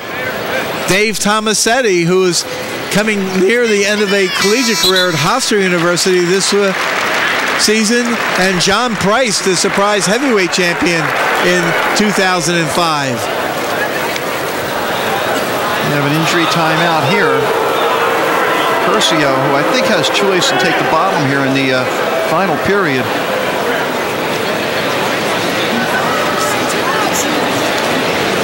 An interesting match, folks. Very interesting. Curcio, we talked about how he starts out real quick, and he had that quick 5-0 lead. Yeah, I mean, you see the coaching staff working with him on what to do. 9-9 score in the third period. You see McGinnis and Wineland for Somerville. Here's some of the scoring officials at the table. Get 2 minutes of injury time. A minute and a half. A minute and a half, is that what it is? Yep.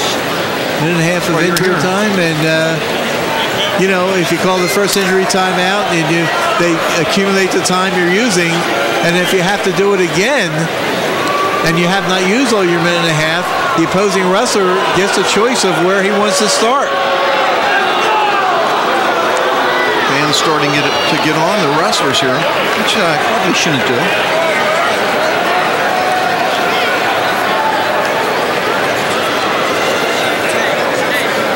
I've seen wrestlers use that second injury time, and it ends up killing them because they lose the choice of where they are. Right. Curcio surrenders the point, or Kirkner surrenders the point automatically. New rule this year. So it's now 10-9 Curcio. Yep. Kirkner obviously feeling at this point he'd rather be the aggressor. Curcio cannot back off.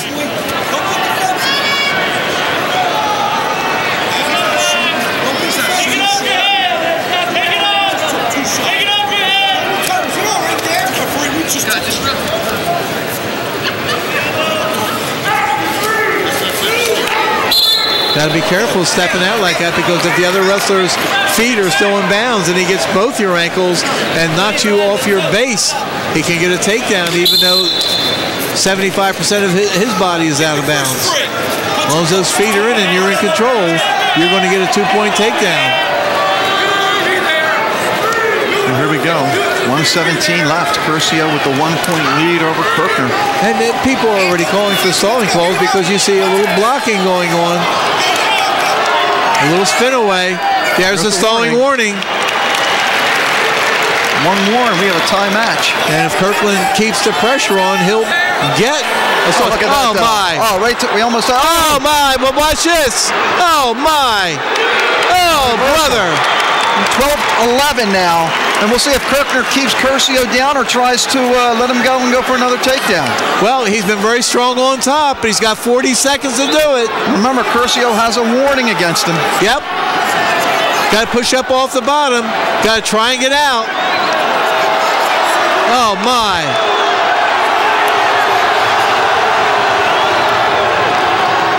The crowd noise has got to be inspiration. We're tied at 12. We're tied up. Tied at 12. Curcio's going to still wrestle, Boj. Oh, my. He can get out. He can take control of this match. 10 seconds. Kirkner's not going to give up easy on this one. Oh, my. Oh, brother. Almost separation. Not yet. 2-1. We're going to have another overtime. Wow. Wow, 12-12. They got to get right back to the center. Curcio can't walk around like that. Nope. It doesn't get any better than this. How about that? Kirkner, the Cinderella story in this tournament. Down 5-0 early. There's a caution. And everything carries over. So those stalling calls carry over. You got to be the aggressor. Oh, my. Curcio going right after him. Look out, right here. We could have a takedown. Nothing. Wow.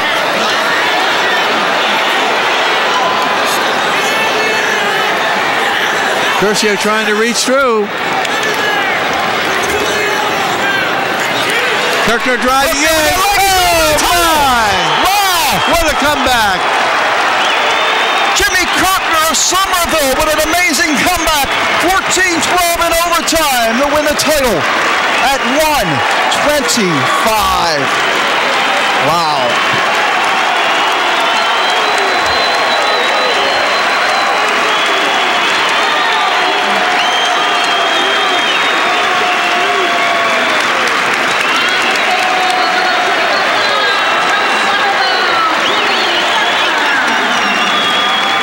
We're going to take a break.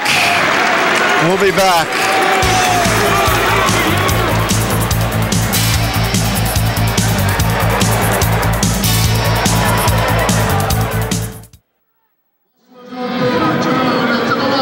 Back at Boardwalk Hall, our place winners at 119 pounds. The champion at 119 pounds, Vinny Delafave of Toms River East.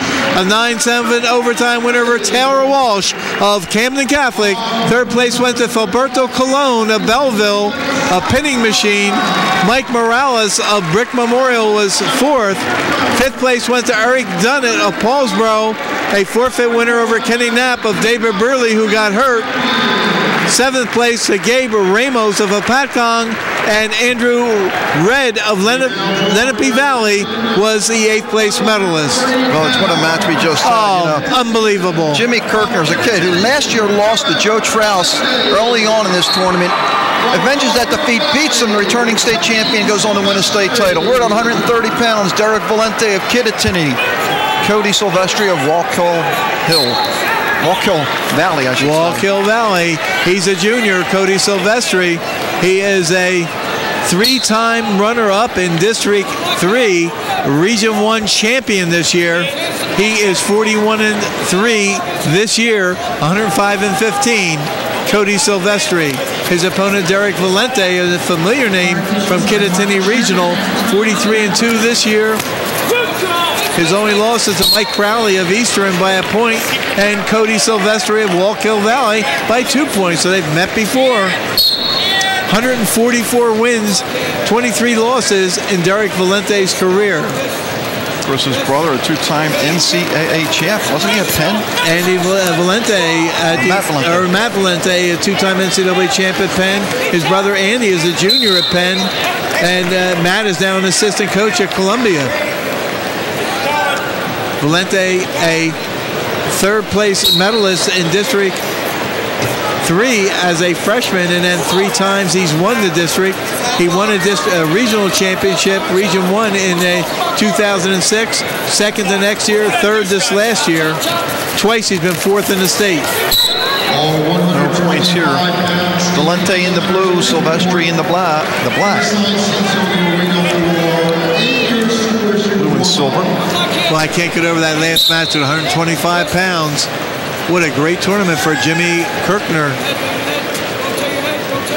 The Region 5 champion is now a state champion. Well, what's interesting, Vogt, when he give out the award for outstanding wrestler, we still have some weight classes to go. I mean, Winston's going for that record of not losing a match. Still nothing here, by the way. Valente trying to pick up the 2. He's got to watch out, though. Well, he just works his way up. Still doesn't have the takedown. Now he's got it. 2-0 lead. Valente's one of those guys who's going to be challenging the whole match. We're at 130 pounds, and the official in charge is Mark Sherman. Tom Reynolds is the assistant. Valente had a tough match, 2 1-0 matches, folks, to get here his last 2 matches. Valente, since he was a third placer in Region 1, had to wrestle in the preliminary round. He won 3-1 over Josh Berman of St. Joseph Hamilton. He won 2-0 over Mike Crowley of Eastern. 1-0 over Bob Duvall of North Bergen, who many people thought would win this state championship. 1-0 over Luke Rossi from Phillipsburg, who was a regional runner-up in Region 1. Cody Silvestre, a little bit of an easier road. A 5-17 fall over Anthony Rislow of Deptford. Rislow, by the way, came back to finish 5th. Grossi came back to finish 3rd. Oh, sorry. Rislow finished 4th. Finished 4th, you're correct. Silvestre, a 12-2 winner over Zach Koulas of Ocean Township.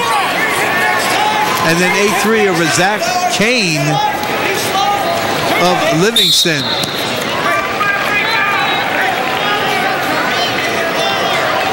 Nothing Valente. He's on the bottom. 11 seconds into the second period.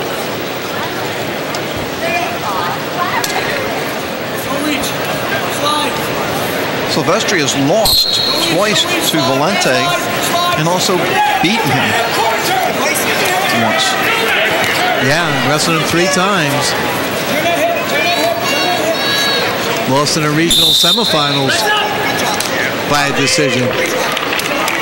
A little tough sometimes, losing the regional semifinals. You have to battle back then to finish 3rd to get your ticket to the state tournament. Taking a look at the benches. That there is the Wallkill Valley bench. Wallkill Valley. Brand and Silvestre. And the Kittatinny bench, of course, will have veteran John Gill in the corner along with Steve Butler. John Gill, we've seen a couple times in the last couple of years. There's John Gill standing up in the Kittatinny corner.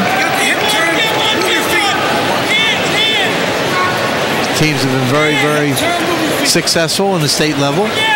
Dropped down to Group 1 this year, Voch, and won that title in a tight match with Collingswood High School. Yeah, how about Collingswood winning the South Jersey Group 1 and finishing 2nd in the state, and the basketball team winning a Group 2 South Jersey title. Not sure, but the girls may have won in Group 2 also. I believe they did. 2-0 lead for Valente. Silvestre doing a nice job on top. Still got 1:09 left here in the second.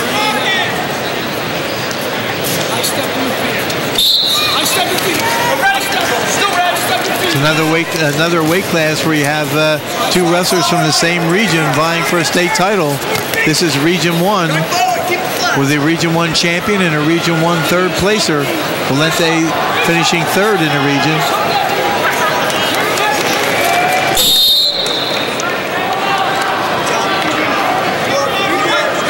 As you mentioned, when Kirkner walked off the mat, a lot of people in the stands were not only applauding him, but talking about being the outstanding wrestler in the tournament. And you mentioned still upcoming is a wrestler who has never lost in his high school career. So I'm sure there's going to be a lot of sentiment towards him. But it shouldn't be on the lifetime achievement. It should be on the outstanding performance in the tournament. Although you will see when we get to that weight class, Scott Winston has had a very outstanding tournament as well. Well, right now we're at 130 pounds. Derek Valente leading Cody Silvestre. You see Silvestre there. 2-0. 36 seconds left.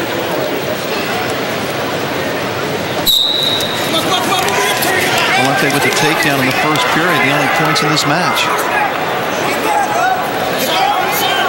4th match between these 2 guys this year. Mark Sherman, the official in charge of this bout. Tom Reynolds, the assistant. Now some injury time here.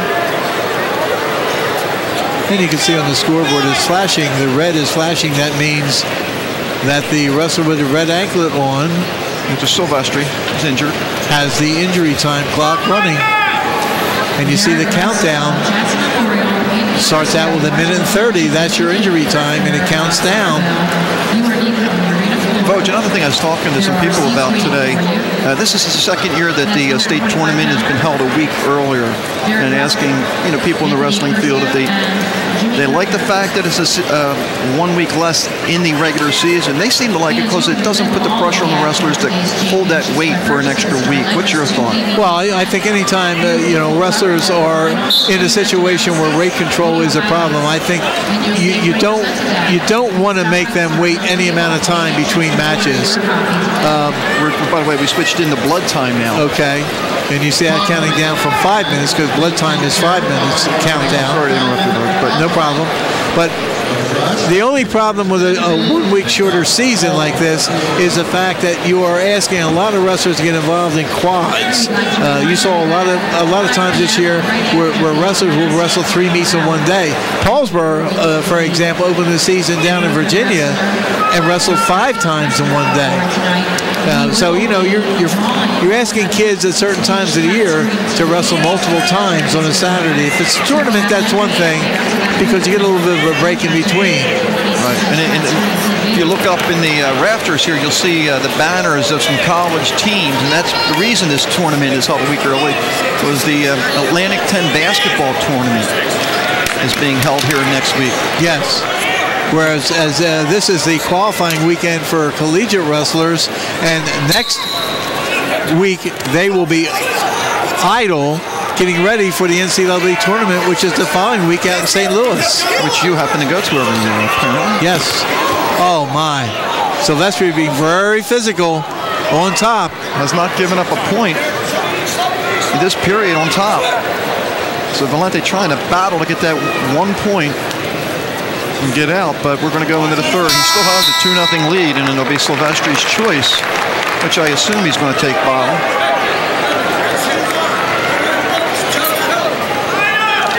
Yes, he does have choice. It's either he's going to take bottom or he may take neutral. I think you take it bottom, you get the point. You're going to need a takedown anyway. Get that point now and then get the takedown.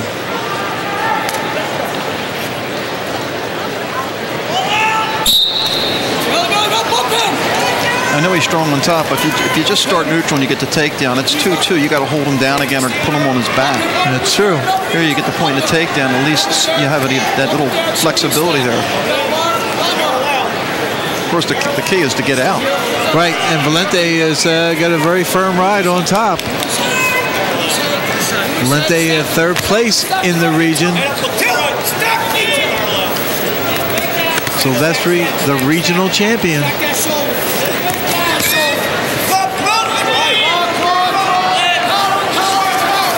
They lost to Anthony Luma of Egg Harbor in the fourth consolation last year. Luma not wrestling this year, or started the season and then stopped wrestling for Egg Harbor. Started the season, had an injury, and recurred a little bit, and then just decided to forego the season.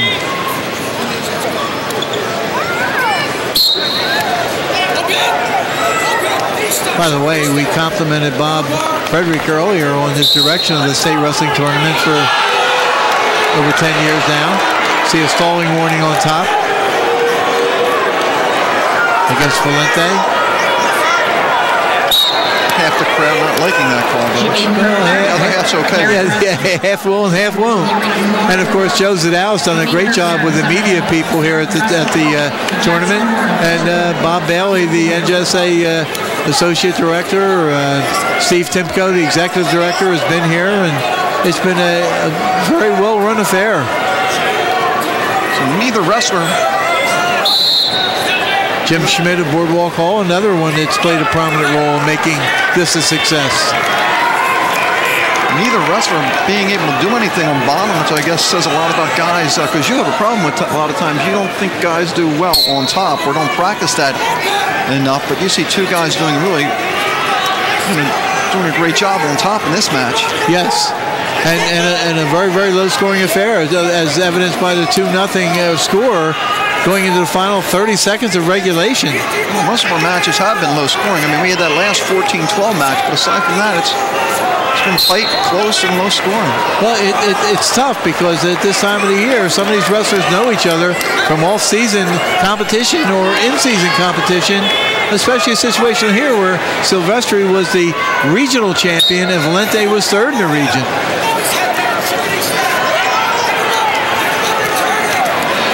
Valente's got to have a lot of tutoring at home with his brothers being very good wrestlers. Right back down on the mat. Oh, my. 5 seconds. And Derek Valente is going to win a state title.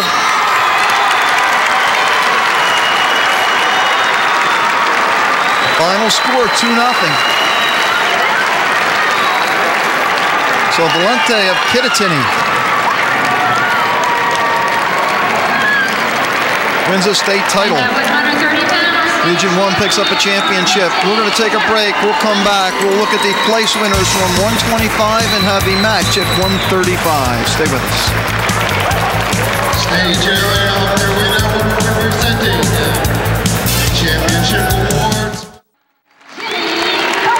And back at Boardwalk Hall here in Atlantic City, John Mondelli with John Vogening. Voge, here's our place winners at 125. Jimmy Kirkner, you're seeing on the top of the podium, a tremendous overtime 14-12 victory over Anthony Curcio of Washington Township. Kirkner, the champion from Somerville High School. Third place went to Matt Fusco of Queen of Peace. Fourth place to Joe Trouse of Bergen Catholic. Fifth place to Jordan Beverly of Point Pleasant Borough. Sixth place to Dan Herr of Morris Knowles. Seventh to Derek Russell of Jackson Memorial. And eighth to Tyler Forbeck of High Point.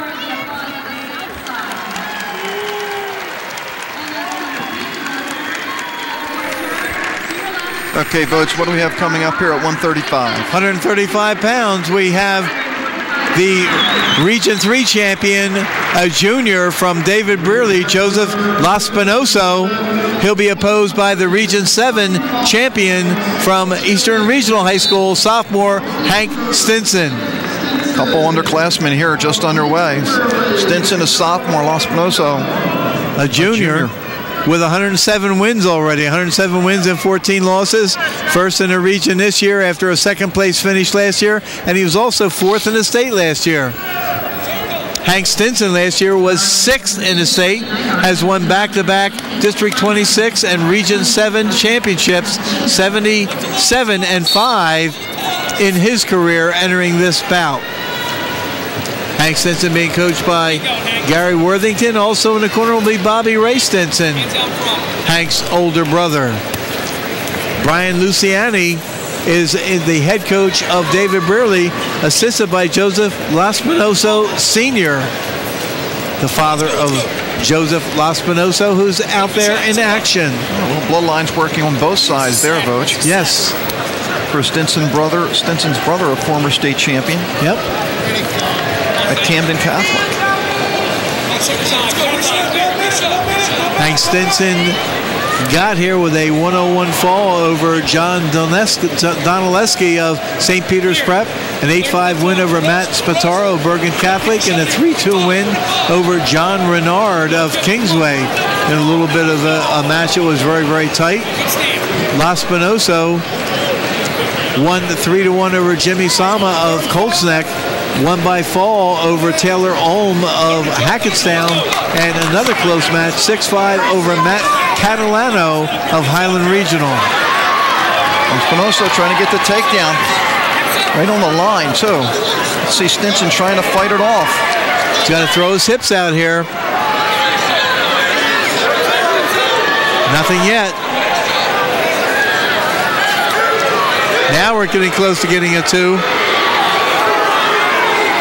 There's the takedown. 2-0 lead. Espinosa. Andy Tennyson, the official in charge of this match. Tony Tabacino is the assistant. Here you see the corner of David Brearley with Brian Luciani and Joseph Laspinoso Sr. And the corner with Gary Worthington and Bobby Ray Stinson. Worthington to the right.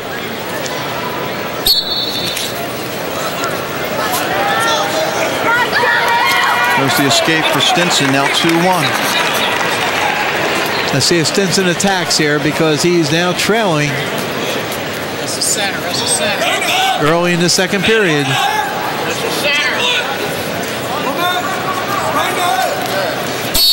Hey. Stinson can keep that pressure on. He's going to force Laspinoso not to back out of the circle.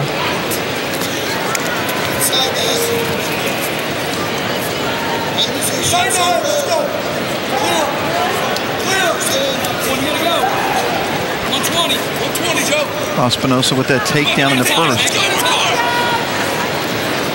Only point so far. For him. And the escape for Stinson. Another tight match. Of course, you can't have every match like... All warning against Brearley. Right, because he's backing up. Stinson keeps aggressive and stays right with him and keeps the pressure on. He can end up getting a point out of that. I was going to say, not every match can be as exciting as the Kirkner-Curcio match. Well, action-packed, yes. Action-packed, that's true. Never a dull moment in that match. No, not at all. We have an injury time here. Timeout. Espinosa using the injury time. Started at 189, Vogue, and let's get back to 189 because that Camplatano, I'm telling you what, it is so hard because you see a lot of good wrestlers coming up, more and more, even in the upper weights, but to do what he did as a freshman is pretty remarkable with that weight class because, you know, think about it. You know, guys like Damian Hahn wrestled, you know, Patrick Lynch, those kind of guys. Mike Frick. A lot of wrestlers over the years have had exceptional careers, but to win as a freshman and have a chance to win 3 or 4 state titles, very impressive for a 16-year-old. He's got to be on cloud 9 right now.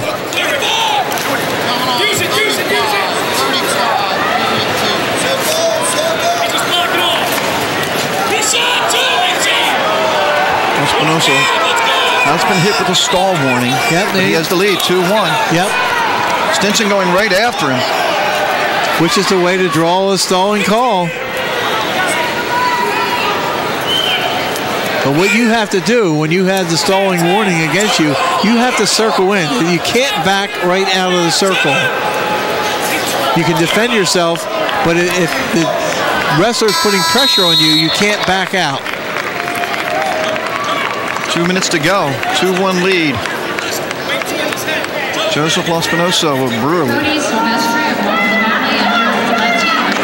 Please report to the arena floor. Let's see how long Stinson tries to hold him down, see what he can do with him. Oh, my. Picks him up, puts him right back down on the mat, though. What you're supposed to do.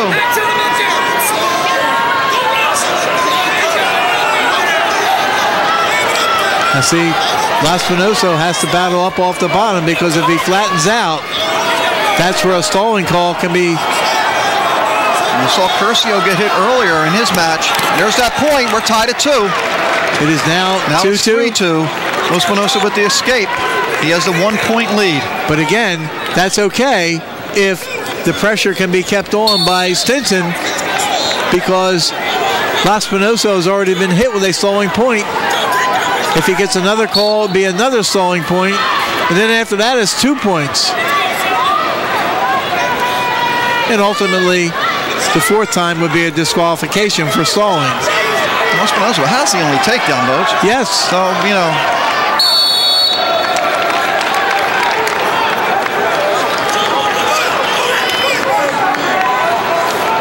.108 to go.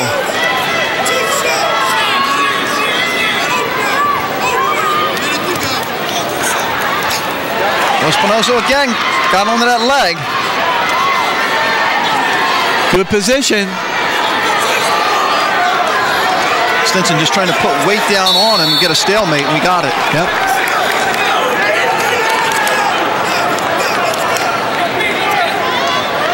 "49 seconds. Again, Stinson has to put the pressure. No. And he went right after him, didn't get it. All right. Now he's trying back to heel trip. Got to take down. Got back points. And a fall. Wow! Right to his back. And you see him jump into the arms of his brother. And a state championship for Eastern Regional High Schools. Hank Stinson. Wow. Down 3-2 and right after him. Back heel trip. Took him right to his back and did not make a mistake. So the sophomore picks up a state title. As the crowd acknowledges him, we're going to take a break. We'll be back. More wrestling from Boardwalk Hall after this timeout.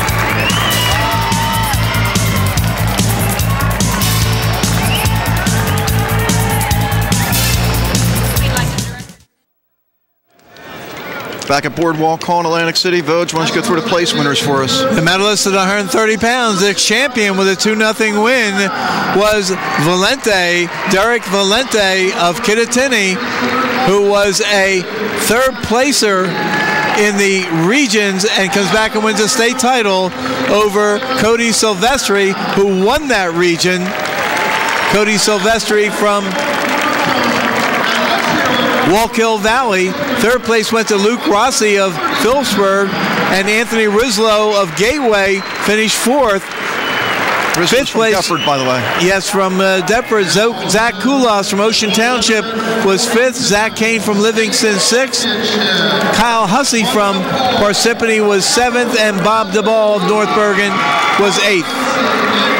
Okay, Vogue, 140 pounds. A couple of nationally ranked wrestlers, Trevor Meldy of DePaul, Anthony Baldessaro of Delsey. Meldy, a senior with a career record of 137 wins and 9 losses, a 4-time District 4 champion, a 3-time Region 1 champion. And Baldessaro trying to get the takedown early, Vogue. Meldy second as a sophomore and first a year ago in the state. Baldessaro, a very impressive sophomore, 77-7, has the school record for wins in a season with his 38 wins this year for Delsey Regional. A 2-time District 31 and a 2-time Region 8 champion. Look at there, we got the attendance figures in for today, Vogue. Over 10,000 today, 10,844. 3-day total of 39,883. Down a little bit from last year, but still, considering some of the weather we had on Friday and Saturday, an exceptional turnout for some of the best wrestlers, best fans in the country. 1 minute in, another stalemate. Baldessaro, hard to believe he has 2 losses this year from everything I've seen of him, but one of the losses was in the Beast of the East to Marshall Pappelman of Central Dauphin, Pennsylvania, 7-3. His other loss to DeGalpo of St. Augustine, upper weight, I think, in that match. And I think DeGalpo finished 5th in the 145 this year, Vogue, in that weight class. So he has a loss upper weight and losing at the Beast. DeGalpo finished 5th, and we'll get that later when we get to that 145-pound weight class. Baldessaro opened some eyes last year when he finished 4th in the state as a freshman. Has some smooth moves.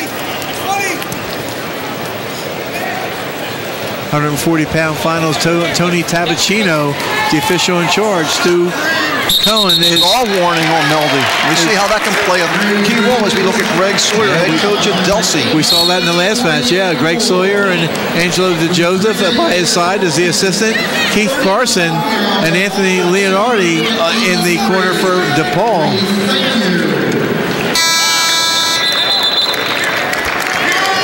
There's DeJoseph to the left and Sawyer to the right.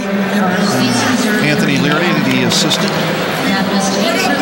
Meldy beat Nick Murray last year, 11-2 in the final. And his sophomore year, he lost 7-6 against Will Livingston and Kittatinny in the 130-pound championship match. Baldessaro on bottom. That last match, by the way, that Stinson won to win a championship, he becomes the 8th wrestler in Eastern history to win a state championship. Kevin Rucci, the first in 1997. Micah Kahn, 2 years in a row. Clinton Hicks, Anthony Oreo, Nick Oreo, and Scott Giffen. Anthony Oreo, the starting quarterback up at Northeastern in New England. Meldy on top here, putting the pressure on Baldessaro here. Well, Meldy's been there, done that, so there's no surprise. He's going to put a lot of pressure on. You're in the state finals 2 years in a row and win it as a junior.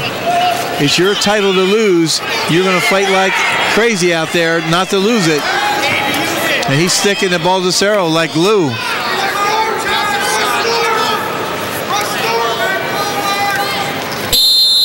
We'll go back to the center. 57 seconds left, second period.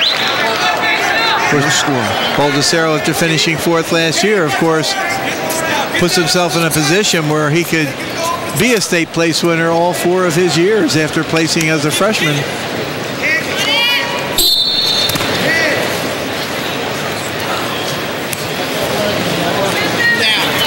Trying to get that 1 point right here. Going to be tough against Meldy. Nice roll, nice Granby attempt to roll through by Baldessaro. Now he comes in on the legs. If he can lift and drive. Meldy again throwing his chest right in. Baldessaro trying to go out to the side. Oh my. He's got to watch he doesn't get pinned though. Now he's going to try and land on top. Still nothing yet. Oh my. Look at this. Oh my. Wow. 2-0 lead. Anthony Baldessaro with that reversal. 17 seconds left in the period. You talk about persistence on a move by both guys. Meldy was not going to give it up. How about that? A big 2 points. See how Baldessaro plays it here. You almost would think he'd want to try and ride him. Well, you start. The axiom is give 1, not 2. You know you have a 2-point lead. You can give up and escape. But if you're confident on top, you try and break the man down and you try and get a little bit of time before you have to get to your feet and battle. Meldy's been hit with 1 warning so far. The only stall in the match. Notice how Baldessaro, he wants to throw the hips in. Stick with his man. Meldy, again, was sticking like Baldessaro, sticking to him like glue. Baldessaro trying to do the same thing. Oh, my. Meldy, one of 3 returning state champions coming back to this tournament. 2 were eliminated before the finals even started. And Scott Winston remains. Here's the escape. 2-1 with a minute and a half left here in the third. Baldessaro leads. Delsey's had 6 state champions in their history. Donnie Fish, the most recent. Oh, got that ankle. Can he finish it, Vogue? Oh, He's got to watch out, though. Got a tight grasp on the leg. Almost a stalemate situation.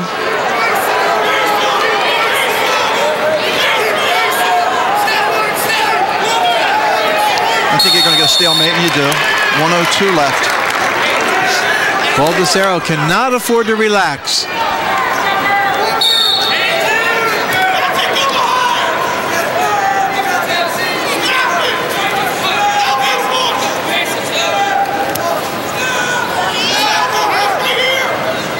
And Baldessaro also can afford to circle and block, circle and block. He's got the lead. Meldy has to be the attacker. Same move, Vogue. Trying to get that ankle. 30 seconds. Oh, my. Another stalemate.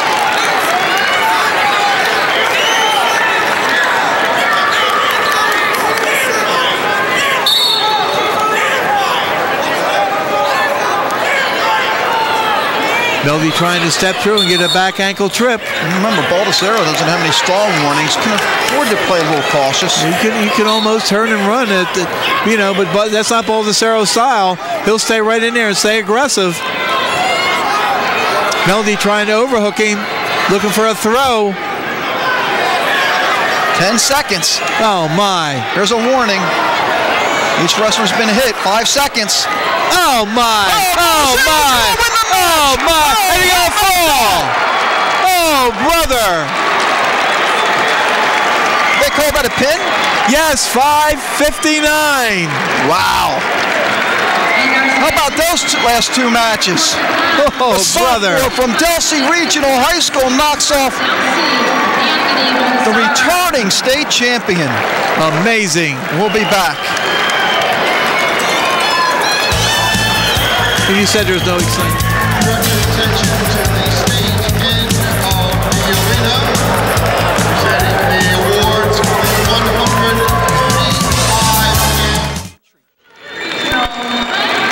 And back at Boardwalk Hall, the place winners at 135 pounds. The state champion at 135 pounds, the Region 7 champion, Hank Stinson of Eastern Regional, with a 5:21 fall over Joseph Laspinoso from David Brearley.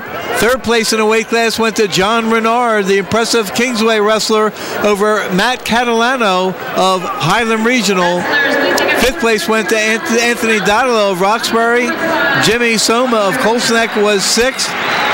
Colin Hewitt of Franklin was seventh. And Matt Spataro of Bergen Catholic was seventh. Another quarter turn to your left to be acknowledged by Okay, we get ready for 145 pounds. And if you're from the Shure Conference, you're used to this matchup, Voj. Sean Burns and Steve Santos. This is a regional final rematch.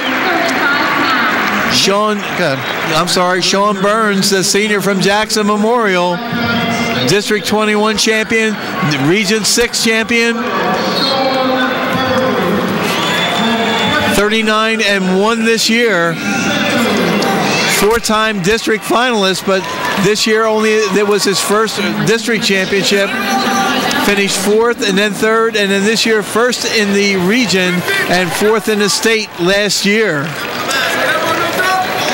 His opponent, Steve Santos, a junior from Brick Memorial, was first in his district, second in his region, and the second place was to Sean Burns.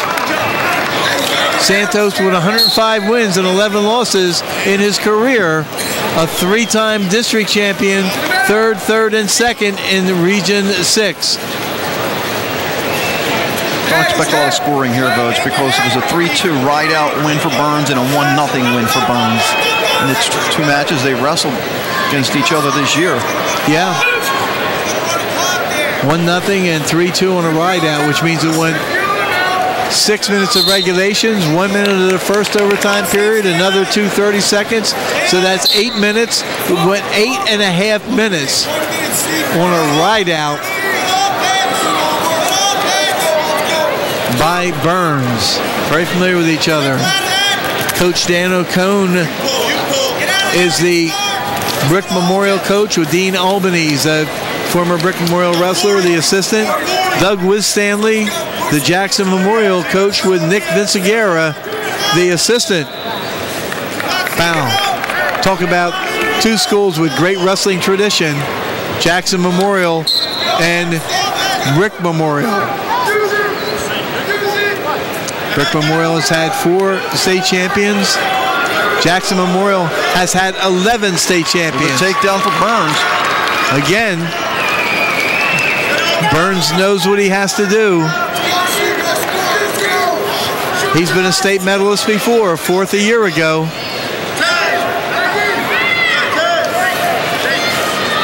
Burns, the #1 seed in the upper bracket, got here with a 6-0 win over Nick Malone of South Plainfield, a 2-1 win over Dan Clark of Ramsey, a 1-0 win over Rich Bushby of Kingsway. As we look at the coaching staffs. Steve Santos had to come out of the preliminary bracket, of course. Dan O'Cone to the right there. the head coach. Santos beat Joseph Lowry of Timber Creek 10-3 to open the tournament. Had a tech fall 17-5 over Jim Lombard of St. Mary's Rutherford. Had an 8-5 win over Mike DeGalbo of St. Augustine, and a 4-3 winner over Andrew Van Dyke of Ocean Township. 3-0 lead now, the escape by Burns. Second period. Weird, Burns has only scored, Voj, 9 points in his 3 matches, 12 now. He's in the state final.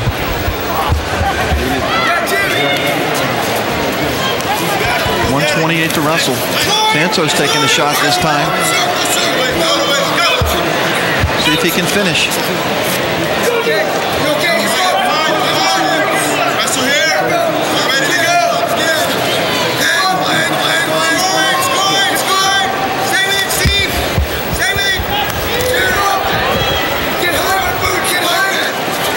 Still nothing yet, still 3-0.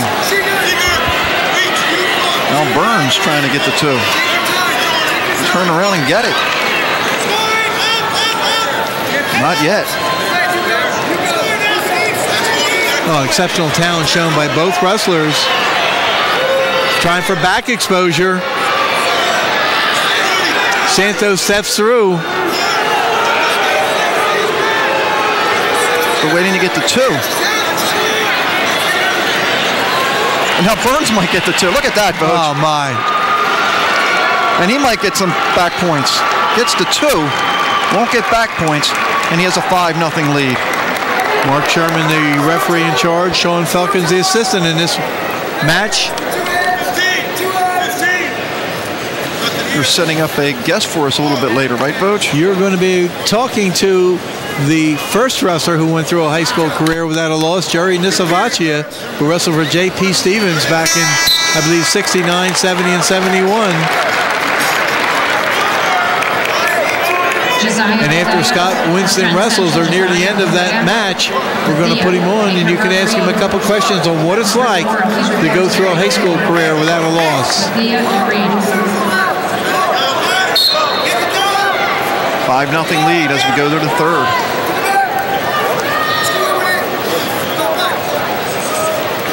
Santos in the green. Burns in the black. Santos lists one of his significant wins over Andrew Van Dyke of Ocean 3 times. And, of course, Van Dyke, a 4-time state place winner.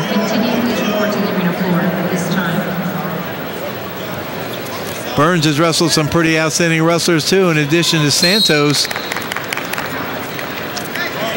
Preston Kiefer of Eastern, Jackson Brady, Austin Alpa. All names that were here in this tournament this year.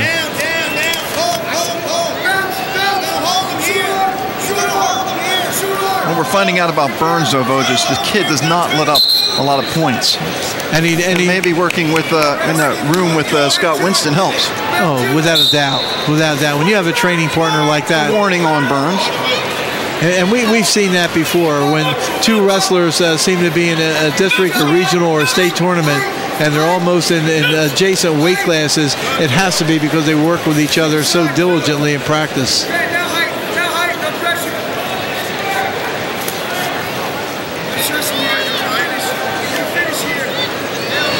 By the way, Brick Memorial, the state Group 4 champs this year. And I do want to mention, Voj, at some point, we didn't see it earlier, High Point was honored as the #1 team in the state of New Jersey, and obviously not seeing a High Point wrestler in the finals tells you how much balance that team must have. No question at all. No question. Great job by them. Yeah. Jackson wrestlers who have been state champions started way back in the 70s with Hector Rivera, and then Edwin Rivera twice, Louis Durant, Jamel Kinchin, Rob Johnson twice, Doug Wisstanley, now the coach, Scott Winston twice already, and Ken Carney last year. So they've had a lot of outstanding wrestlers go through Jackson. 5-0 lead for Burns. Final 10 seconds. We go back to the center with 9 seconds left. Jackson looking for their 2nd state title of the night. I should say afternoon, Coach. And a stalling point was given. There's the point. Just before Burns got the takedown. Second state championship for Jackson, the Jags' second title tonight. Sean Burns with his first. We're going to take a break. We'll be back with the winners from 140 and the 152-pound championship.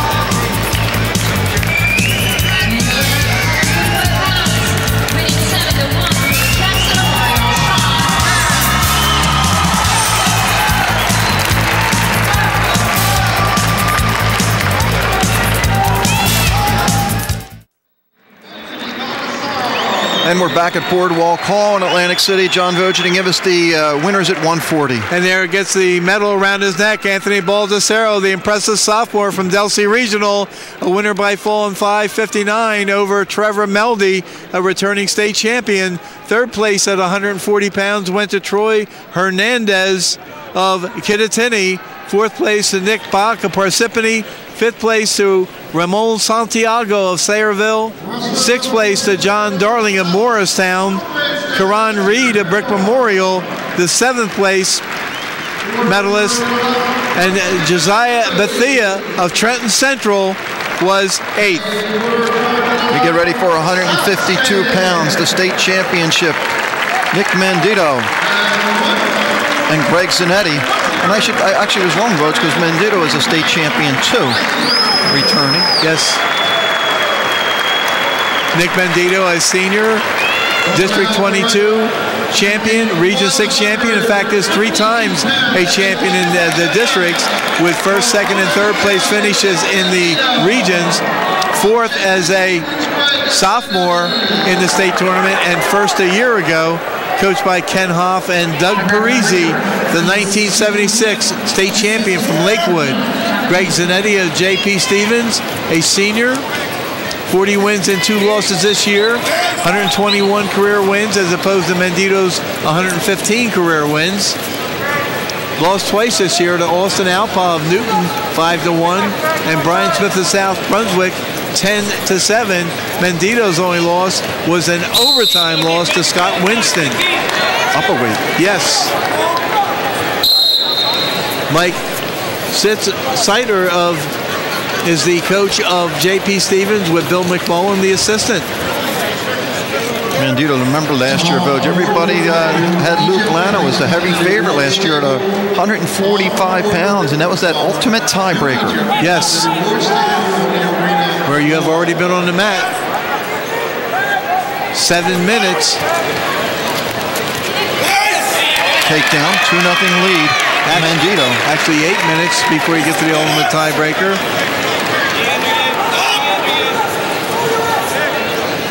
Mandito with a 2-0 lead, 50 seconds left here in the first. Mandito was the #1 seed in the upper bracket. He had a 7-1 win over Brian Dack of Don Bosco to start off. A 7-2 win over Kevin Brown of North Warren. A 3-1 win over Ryan Smith of South Brunswick to get to this point. Greg Zanetti started out with a 3-2 win over Justin Malzone of Tom DeVries, a 7-3 win over Andre Harmon of Cherry Hill East, a 2-22 fall over Austin Alpa of Newton, and a 1-0 win over Dustin Decker of Pennsville. Cranking him up. Has him in trouble, oh my! 7 seconds left in the period. We're going to get some back points. And Mandito will take a 5-0 lead into the second period. Cranked him right over. And he worked that one perfect. That's experience for you. First, like we said so many times tonight, next year, Mandito will be attending Rutgers University. 152-pound officials. Stu Cohen is the official in charge. Tony Tabacino, the assistant. Officials from all over the state officiating in the state championships. And the officials working today did not work previously in the tournament. There's an escape, 5-1. Mandito with the lead.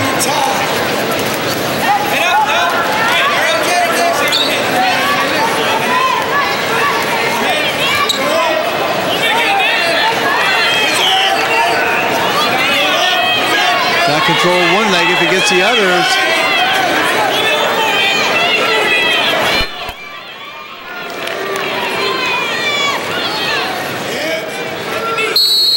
there's the takedown. That controlled both legs. 7-1.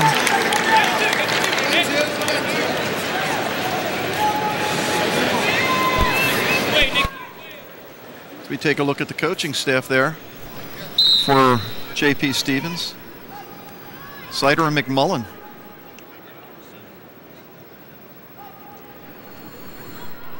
J.P. Stevens, John P. Stevens in Region 5. 7-2 now.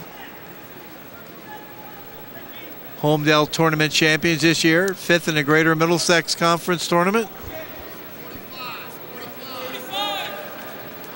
And J.P. Stevens, of course, is where Jerry Nisavaccia went to school back in the early 70s. A little interest in this match, I'm sure he has, right, Voch? Absolutely.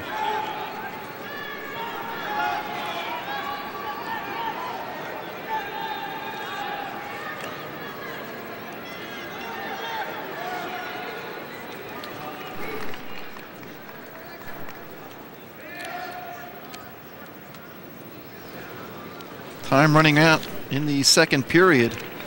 Mandito will take a 7-2 lead as we go into the third. Ocean Township has only had one state champion in their history, and that's Mandito himself. And there we look at Zanetti.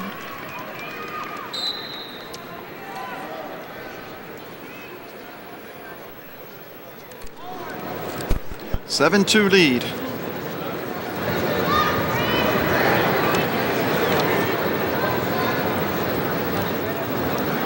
Zanetti's in the green, Mandito in the white and red stripe.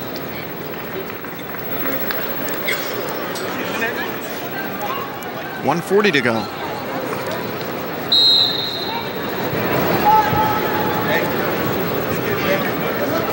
Kind of rather a methodical effort by Mandito. Sure. 8-2. Sits out, takes the 8-2 lead, as you say.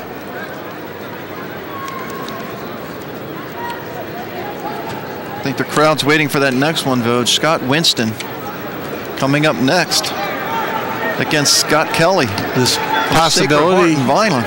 Yep, possibility of seeing a little history in the making. Well, you're going to have history no matter what. It's sort of like when the Giants beat the Patriots in the Super Bowl. It's true.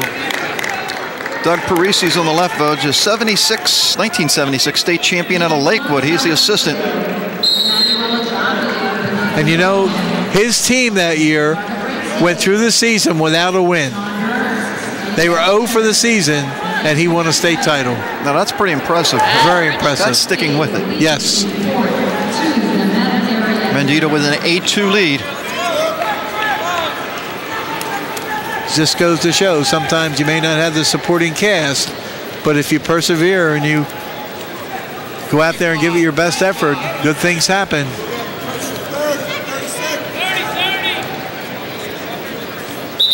Mandito looking for career win 116.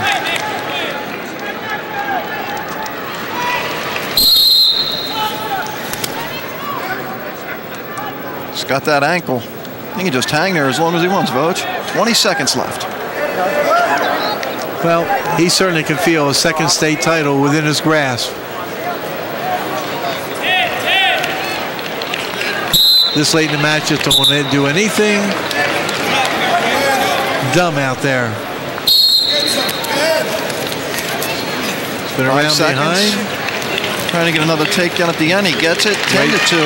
Right there. Even without taking his man to the mat, because he got behind him and all supporting points are on the mat. So that's a takedown. And that's another state title for Nick Mandito. So Mandito wins his second title in consecutive years. A champion for Ocean. We're going to take a break. More action from Boardwalk Hall coming up after this timeout.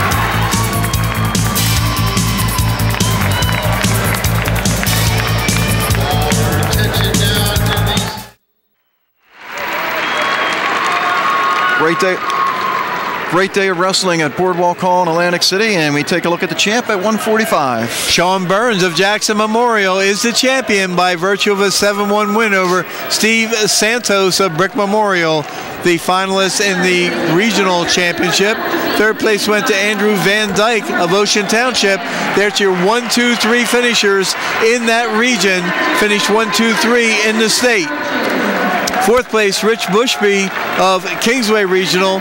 Fifth place, Mike DeGalbo of St. Augustine. Sixth place, Dan Clark of Ramsey. Seventh place, Emmanuel, and I struggle with his name, Ajabi, all tournament from Bagoda, and Nick Vallone of South Plainfield was eighth. But there's Sean Burns, the 145-pound state champion. As we get ready for 160 pounds vote, Scott Kelly is trying to do what 136 other people could not do. Beat Scott Winston in an NJSIAA match. Scott Winston, a 3-time district champion, a 3-time regional champion, a 2-time state champion. The only reason he hasn't won 4 state championships is because he got injured his freshman year and could not compete in the district or regional tournament. Asking on an information form significant wins over state-ranked wrestler, and he just simply put everyone. The official charged with officiating this match, a historical match, Stu Cohen with Tony Tabacino. Oh, look out. Takedown. Assistant, Scott Kelly, the senior from Sacred Heart, the first wrestler ever to win matches in a state tournament from Sacred Heart. Not a shabby wrestler either, with 107 wins. 2-time regional finalist, first this year after finishing second as a junior. First in districts this year. His only loss was to Dustin Deckard of Pennsville, 3-1. Rob Haydack is coach. Duke DeJoseph, the brother of Angelo DeJoseph, the assistant at Sacred Heart. Doug Woodstanley, the coach at Jackson Memorial. Rob Connors is the assistant. At this time, just a couple years ago, as we saw history, as we saw Mike Gray of Del Barton win his 4th state title, the only person in NJSIAA history to do that. And now we're looking for the first guy to go for 3 titles and undefeated. Yes, and the first wrestler in state history. But Kelly's taking a shot. Give him credit. Yep. He's down 2-1 going for the shot. He got nothing to lose. But the first champion in first wrestler in state history to go over 100 wins in a row without a loss. And of course, he's going 136 in a row up to this point. Now 4-1. What I've seen from Scott Winston during the course of this tournament is just a very, very technical type of wrestler. Does everything well. You're going to look for a fault. It's pretty tough to find a fault with Scott Winston. By the way, Kelly's loss was to a wrestler from St. Benedict's. He did beat Deckard 3-1. Okay, I'm sorry. And by the way, Winston also going to be going to Rutgers. So Scott Goodell doing a nice job keeping those New Jersey wrestlers in the state. Scott Winston, a 1-minute and 50-second pin in his very first match in his state tournament over Miles Little of Burlington Township. 17-5 win over Jimmy Gentile of Paulsboro. A 5-31 fall over Anthony Sully of Delran. Scott Kelly got here with a 1-0 win over Wayne Hampton of Bridgewater Raritan, a 3-0 win over Nick Federline of Don Bosco Prep, and a 4-2 overtime win. There's a pin. Oh my! There it is, 137 wins in a row in high school. And I think you're going to see the crowd stand in appreciation of the job Scott Winston has done in his high school career. I ain't get the time, but 2 minutes and 14 seconds. That was quick. That's a standing ovation as we just listen to the crowd.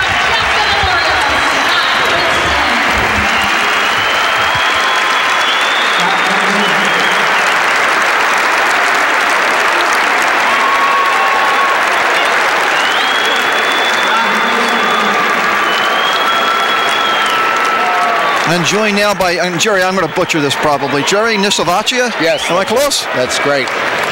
You had to be following Scott Winston's career the last couple of years. Your thoughts on him going through an entire career not losing in high school? I think that's one of the greatest things in the whole world. There's very few times in our lives where we can enjoy the moment as extremely as he's, I'm sure, enjoying it right this moment. And there's going to be a special presentation while they're doing that. Do you follow the sport closely where you're looking when you see these kids start off real well? When Mike Ray started out real well the first couple years, are you looking saying this kid has a shot? Is it something that you followed since you went through your career not losing? Oh, absolutely. I try to follow through. I've been coaching. I officiate all through my teaching career. Scott began. That's great. That's a great feeling. So you're pulling for these guys, right? It's not something. It's not a record that you say I want this to stand forever. You're pushing for. You're pulling for the kids. Absolutely. They deserve it. They work for it. Scott, I've known since he was in elementary school. He began in our program at Edison in Edison Township. He went to Jackson his freshman year, and we've been pulling for him. The whole town has been. So, well, I wanted to thank you just for stopping by with us for a few minutes. Congratulations on your great career. And you want him to have this? We're going to get him later. Scott. Actually, we're going to pull Scott Winston on real quick. We have Scott Winston with us. Scott, congratulations, by the way. Thanks a lot, guys. I appreciate it. Your thoughts going into this season? Have a seat. Your thoughts going into this season? I mean, everybody's after you. I'm sure everybody's been after you since your freshman year. What does it take to keep this going? It just takes Jesus, man. Jesus pushes me every day. I found a long time ago you're not supposed to compete with your opponents, compete with yourself, because you know what I mean. You're not going to get anything out of competing with somebody else. You got to compete with yourself to get better. You don't want to be thinking about somebody else while you're training. So from now on, I just been thinking about looking crisp on the mat. And things weren't going too well down in AC for me this weekend, but it turned out a great weekend. Hey, a chance to talk about your coaches. Your head coach left after this year. You're going to join him in college, and then this year you have a new head coach. And their teammates, did they push it all 4 years at Jackson? Yeah, definitely. Coach Scott Goodale pushed me a tremendous amount. I would not be in the shoes that I am without him right now. So I'm very thankful, and I love him and Coach Stanley, man. Coach Stanley just stepped my game up to a whole new level. You know what I mean? He came right in, and he just got fresh out of college at Purdue for 4 years. So he's just helping me do what I got to do to get better and win national titles hopefully someday. Scott, congratulations. I know we pulled you right off the mat. Congratulations and good luck in college. Thanks a lot. I appreciate it, guys. Scott Winston, everybody. What a great career he's had. Winning a state title. As we see the place winners, John Vogeting at 152 pounds. We look at the place winners, Voge, if you want to pull them out for us. Okay, Nick Mendito from Ocean Township was a repeat champion at 152. Greg Zanetti of J.P. Stevens was the runner-up. Third place went to Owen Vernon of Hackettstown. Fourth place to Preston Kiefer, another impressive Eastern wrestler. Fifth place went to Ryan Smith of South Brunswick. Sixth place to Dustin Deckard of Pennsville. Seventh, Austin Alpaw of Newton. And eighth place to Kevin Brown of North Warren. All right, our final match of the evening. This is a good one at 171. Dan Seidenberg looking to be the first state champion in the history of Raritan, going up against Brendan Ard. Dan Seidenberg, a junior from Raritan, District 22 champion, Region 6 champion, another Region 6 wrestler. Three-time district finalist, twice a champion in Region 6. Second in the state last year. Brendan Ard, a junior from Watchung Hills, three-time district champion, two-time region champion in Region 3, third in the state last year. So two very outstanding wrestlers. And if the name Ard might sound familiar to some old football fans, his father played for the New York Giants on a championship team coached by Bill Parcells. Under a minute left here in the first period. For Seidenberg last year lost in the finals to Kearney, so he's been on this mat for a state final before. Absolutely. Well, was a nice little touch there, passing of the torch there, Voj. Jerry Vesvaccia talking about how he was pulling for Scott Winston throughout his career and then just saying, why don't you get him on the air and handing him the headset. Yeah, it's pretty neat. Pretty neat. What a thrill.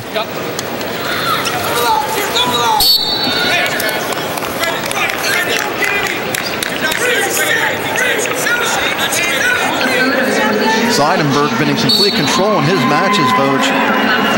15-0 tech fall, a 1-minute pin, and an 8-0, so hard to score on him. Same thing with Art. 5-0, 1-0, 3-2. Matches have been tighter, but big win over Dan Rinaldi. Well, we have seen some great wrestling today. You go back from year to year and you wonder if you can duplicate what you've seen before. What thrills, seeing Mike Gray win 4 state titles and now seeing Scott Winston go through an entire career without losing.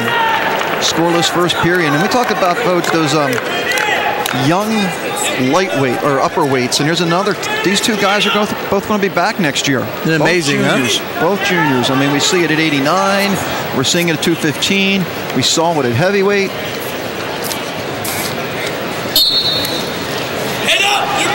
Boy, the thrills just never stop coming. A nice touch by the crowd, giving that standing ovation. Scott Winston, absolutely. And the plaque presented by Dan O'Cone. Second period. Seidenberg starting on the bottom. He's in the green. Please report to the arena floor to your chairs reserved for you 160-pound medalists 8 through 1. We'd also like all 171 pound, the final match, as you mentioned. Andy Tennyson, the official in charge. Mark Sherman is assisting. Tom Reynolds, by the way, was the official in charge of that 60-pound record-setting historical moment. Tom Reynolds was a warning against Seidenberg, who ends up getting out right after he's been hit. He leads 1-0. Mentioning Tom Reynolds was one of the officials at District 29 this year and at Region 8.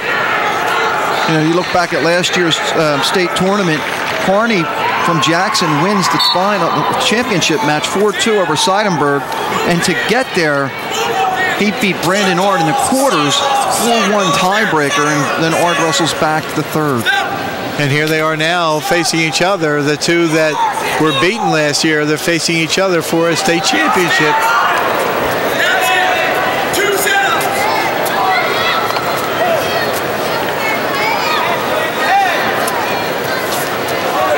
These two have never wrestled, though. Kind of intriguing with some of the other matches that we've had where guys have met each other before to get this far and never having wrestled each other. Danny Smith, the coach of Brandon Ard at Watchung Hills. Rob Nucci, the head coach. Chris Villa, the assistant coach at Raritan. There we see Seidenberg. Interesting reading his form, though, when not wrestling. Likes making people laugh. Also training his little brother, Dylan, who's only 10 years old, to be a state champion one day. Raritan High School never had a state champ. Nope. Dan Seidenberg could set the tempo for that school.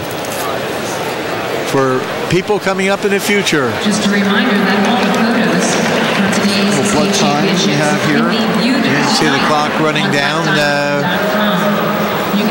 Starts out at 5 minutes, and the people in attendance can see the time counting down on the blood time. You see Danny Smith, Brandon Ard's head coach for Watchung Hills. Now in Region 3. 41-0 for Seidenberg, 34-1 for Ard. Still working on that. Boy, how's it feel to sit there and be able to talk to the two guys who went through their entire high school careers and never lost a match? Pretty neat, Bud. So you stick with me, I'll take care of you. Yeah. Here we go, 15 seconds left here in the second. That slim 1-0 lead for Seidenberg on the escape. He's also been hit once with a stall warning. We have 2 more sets of medals to present after this bout because the medals are presented 1 bout delayed. And then the 14 champions will then go to center mat for a team picture, and all the bouts will be counted, and then the Outstanding Wrestler Award will be presented for this tournament. Hard on the bottom to start the third. By the way, I want to thank our crew, John Vojidi.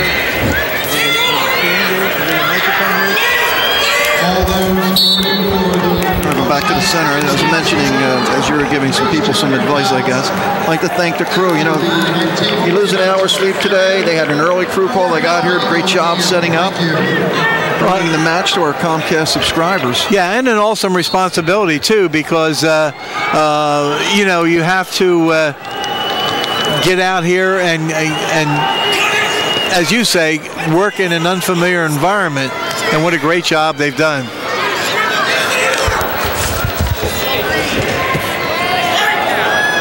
Interesting situation here, 1-0. We might get a stalemate. Seidenberg got to be very careful on top. Already been hit with that warning. Tell you why I went off the air there for a second. A guy come over with a wallet, and I could see $20 bills in there. You almost claimed it, huh? Found it on the floor, and what an honest person he is. So I give him directions on where to go over to the public address announcer. And there you go. Looks like Seidenberg's going to have that freestyle start, so we'll see if he ends up letting him go here. Either that or jump on real quick. Nope, you're right. He lets him go. We're tied at 1. Third period. Seidenberg going to be very active since he's been hit once. Yeah, the suspense is mounting. Pair of juniors, very talented juniors. Grand total of 1 loss between the two this year.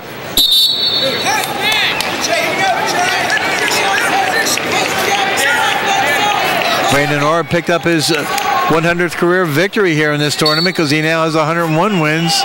Seidenberg had already reached that plateau coming into the state tournament. He now has 114 wins.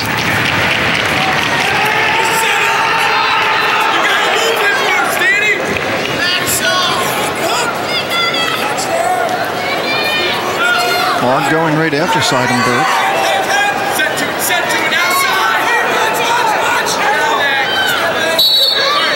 We're going to go back to the center with 31 seconds left.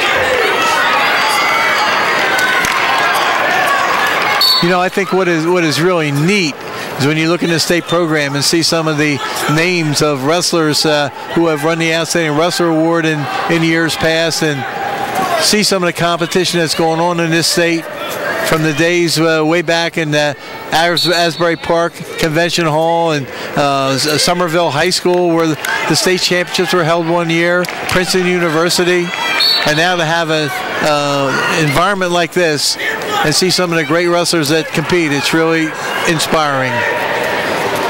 Yeah, because I ain't started covering the Voj until I think I started in Princeton the first time I saw him. I'm a young guy though. Oh, here we go, Voj.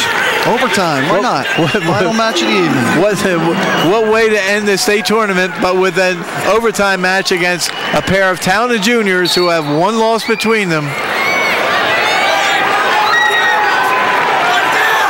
This is the 1-minute overtime period, so the first point would win.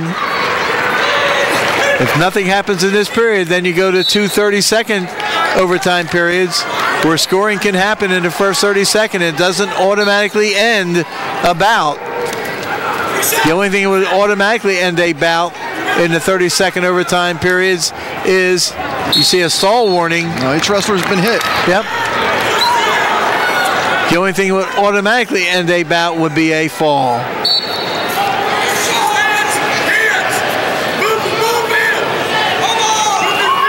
Wow, 1-1.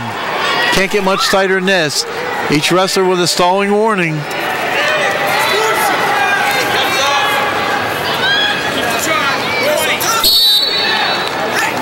19 seconds left. Andy Tennyson, the official in charge. Mark Sherman is the assistant in this match. We're down to the final championship to be decided out of 14 weights today. Oh my! Comes Ard. Oh my! He doesn't have it yet. Not yet. They got it. Oh my!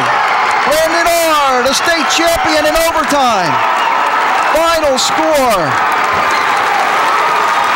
3-1. Wow.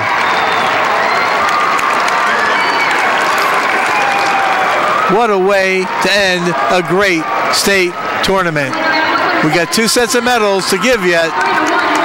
We'll take a break. We'll come back with that after this timeout.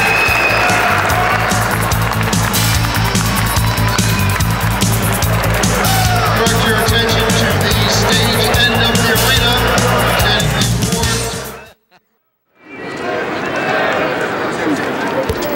Back at Boardwalk Hall in Atlantic City, John Mondelli with John Vogeting. And Voge, we had the presentation at 160. Outstanding career by Scott Winston. He ends it with a fall. Goes through his entire career without a high school loss.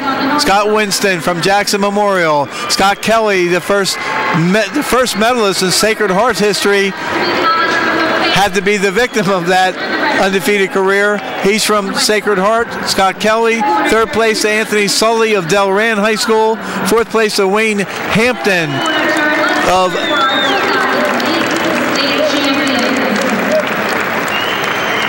Bridgewater Raritan. I'm sorry, it took so long to see that.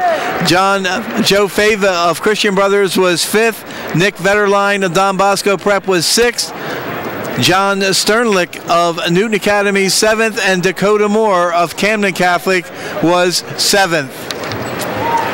Coming up shortly will be the medalists at 171, the last bout in the state tournament, because there was a random draw weigh-ins this morning, and the tournament did start at 189 pounds. And while we're getting ready for that, Voge, interesting evening of wrestling. You know, we had 3 wrestlers, Cagnina, Trowels, and Meldy, all returning state champions, lose. 2 of those guys did not even get to the final. Meldy gets pinned by Baldessaro, and then finally Mendito and Winston coming back as winning state championships, multiple state titles. 3 for Winston, the second one for Mendito, as we get ready for 171.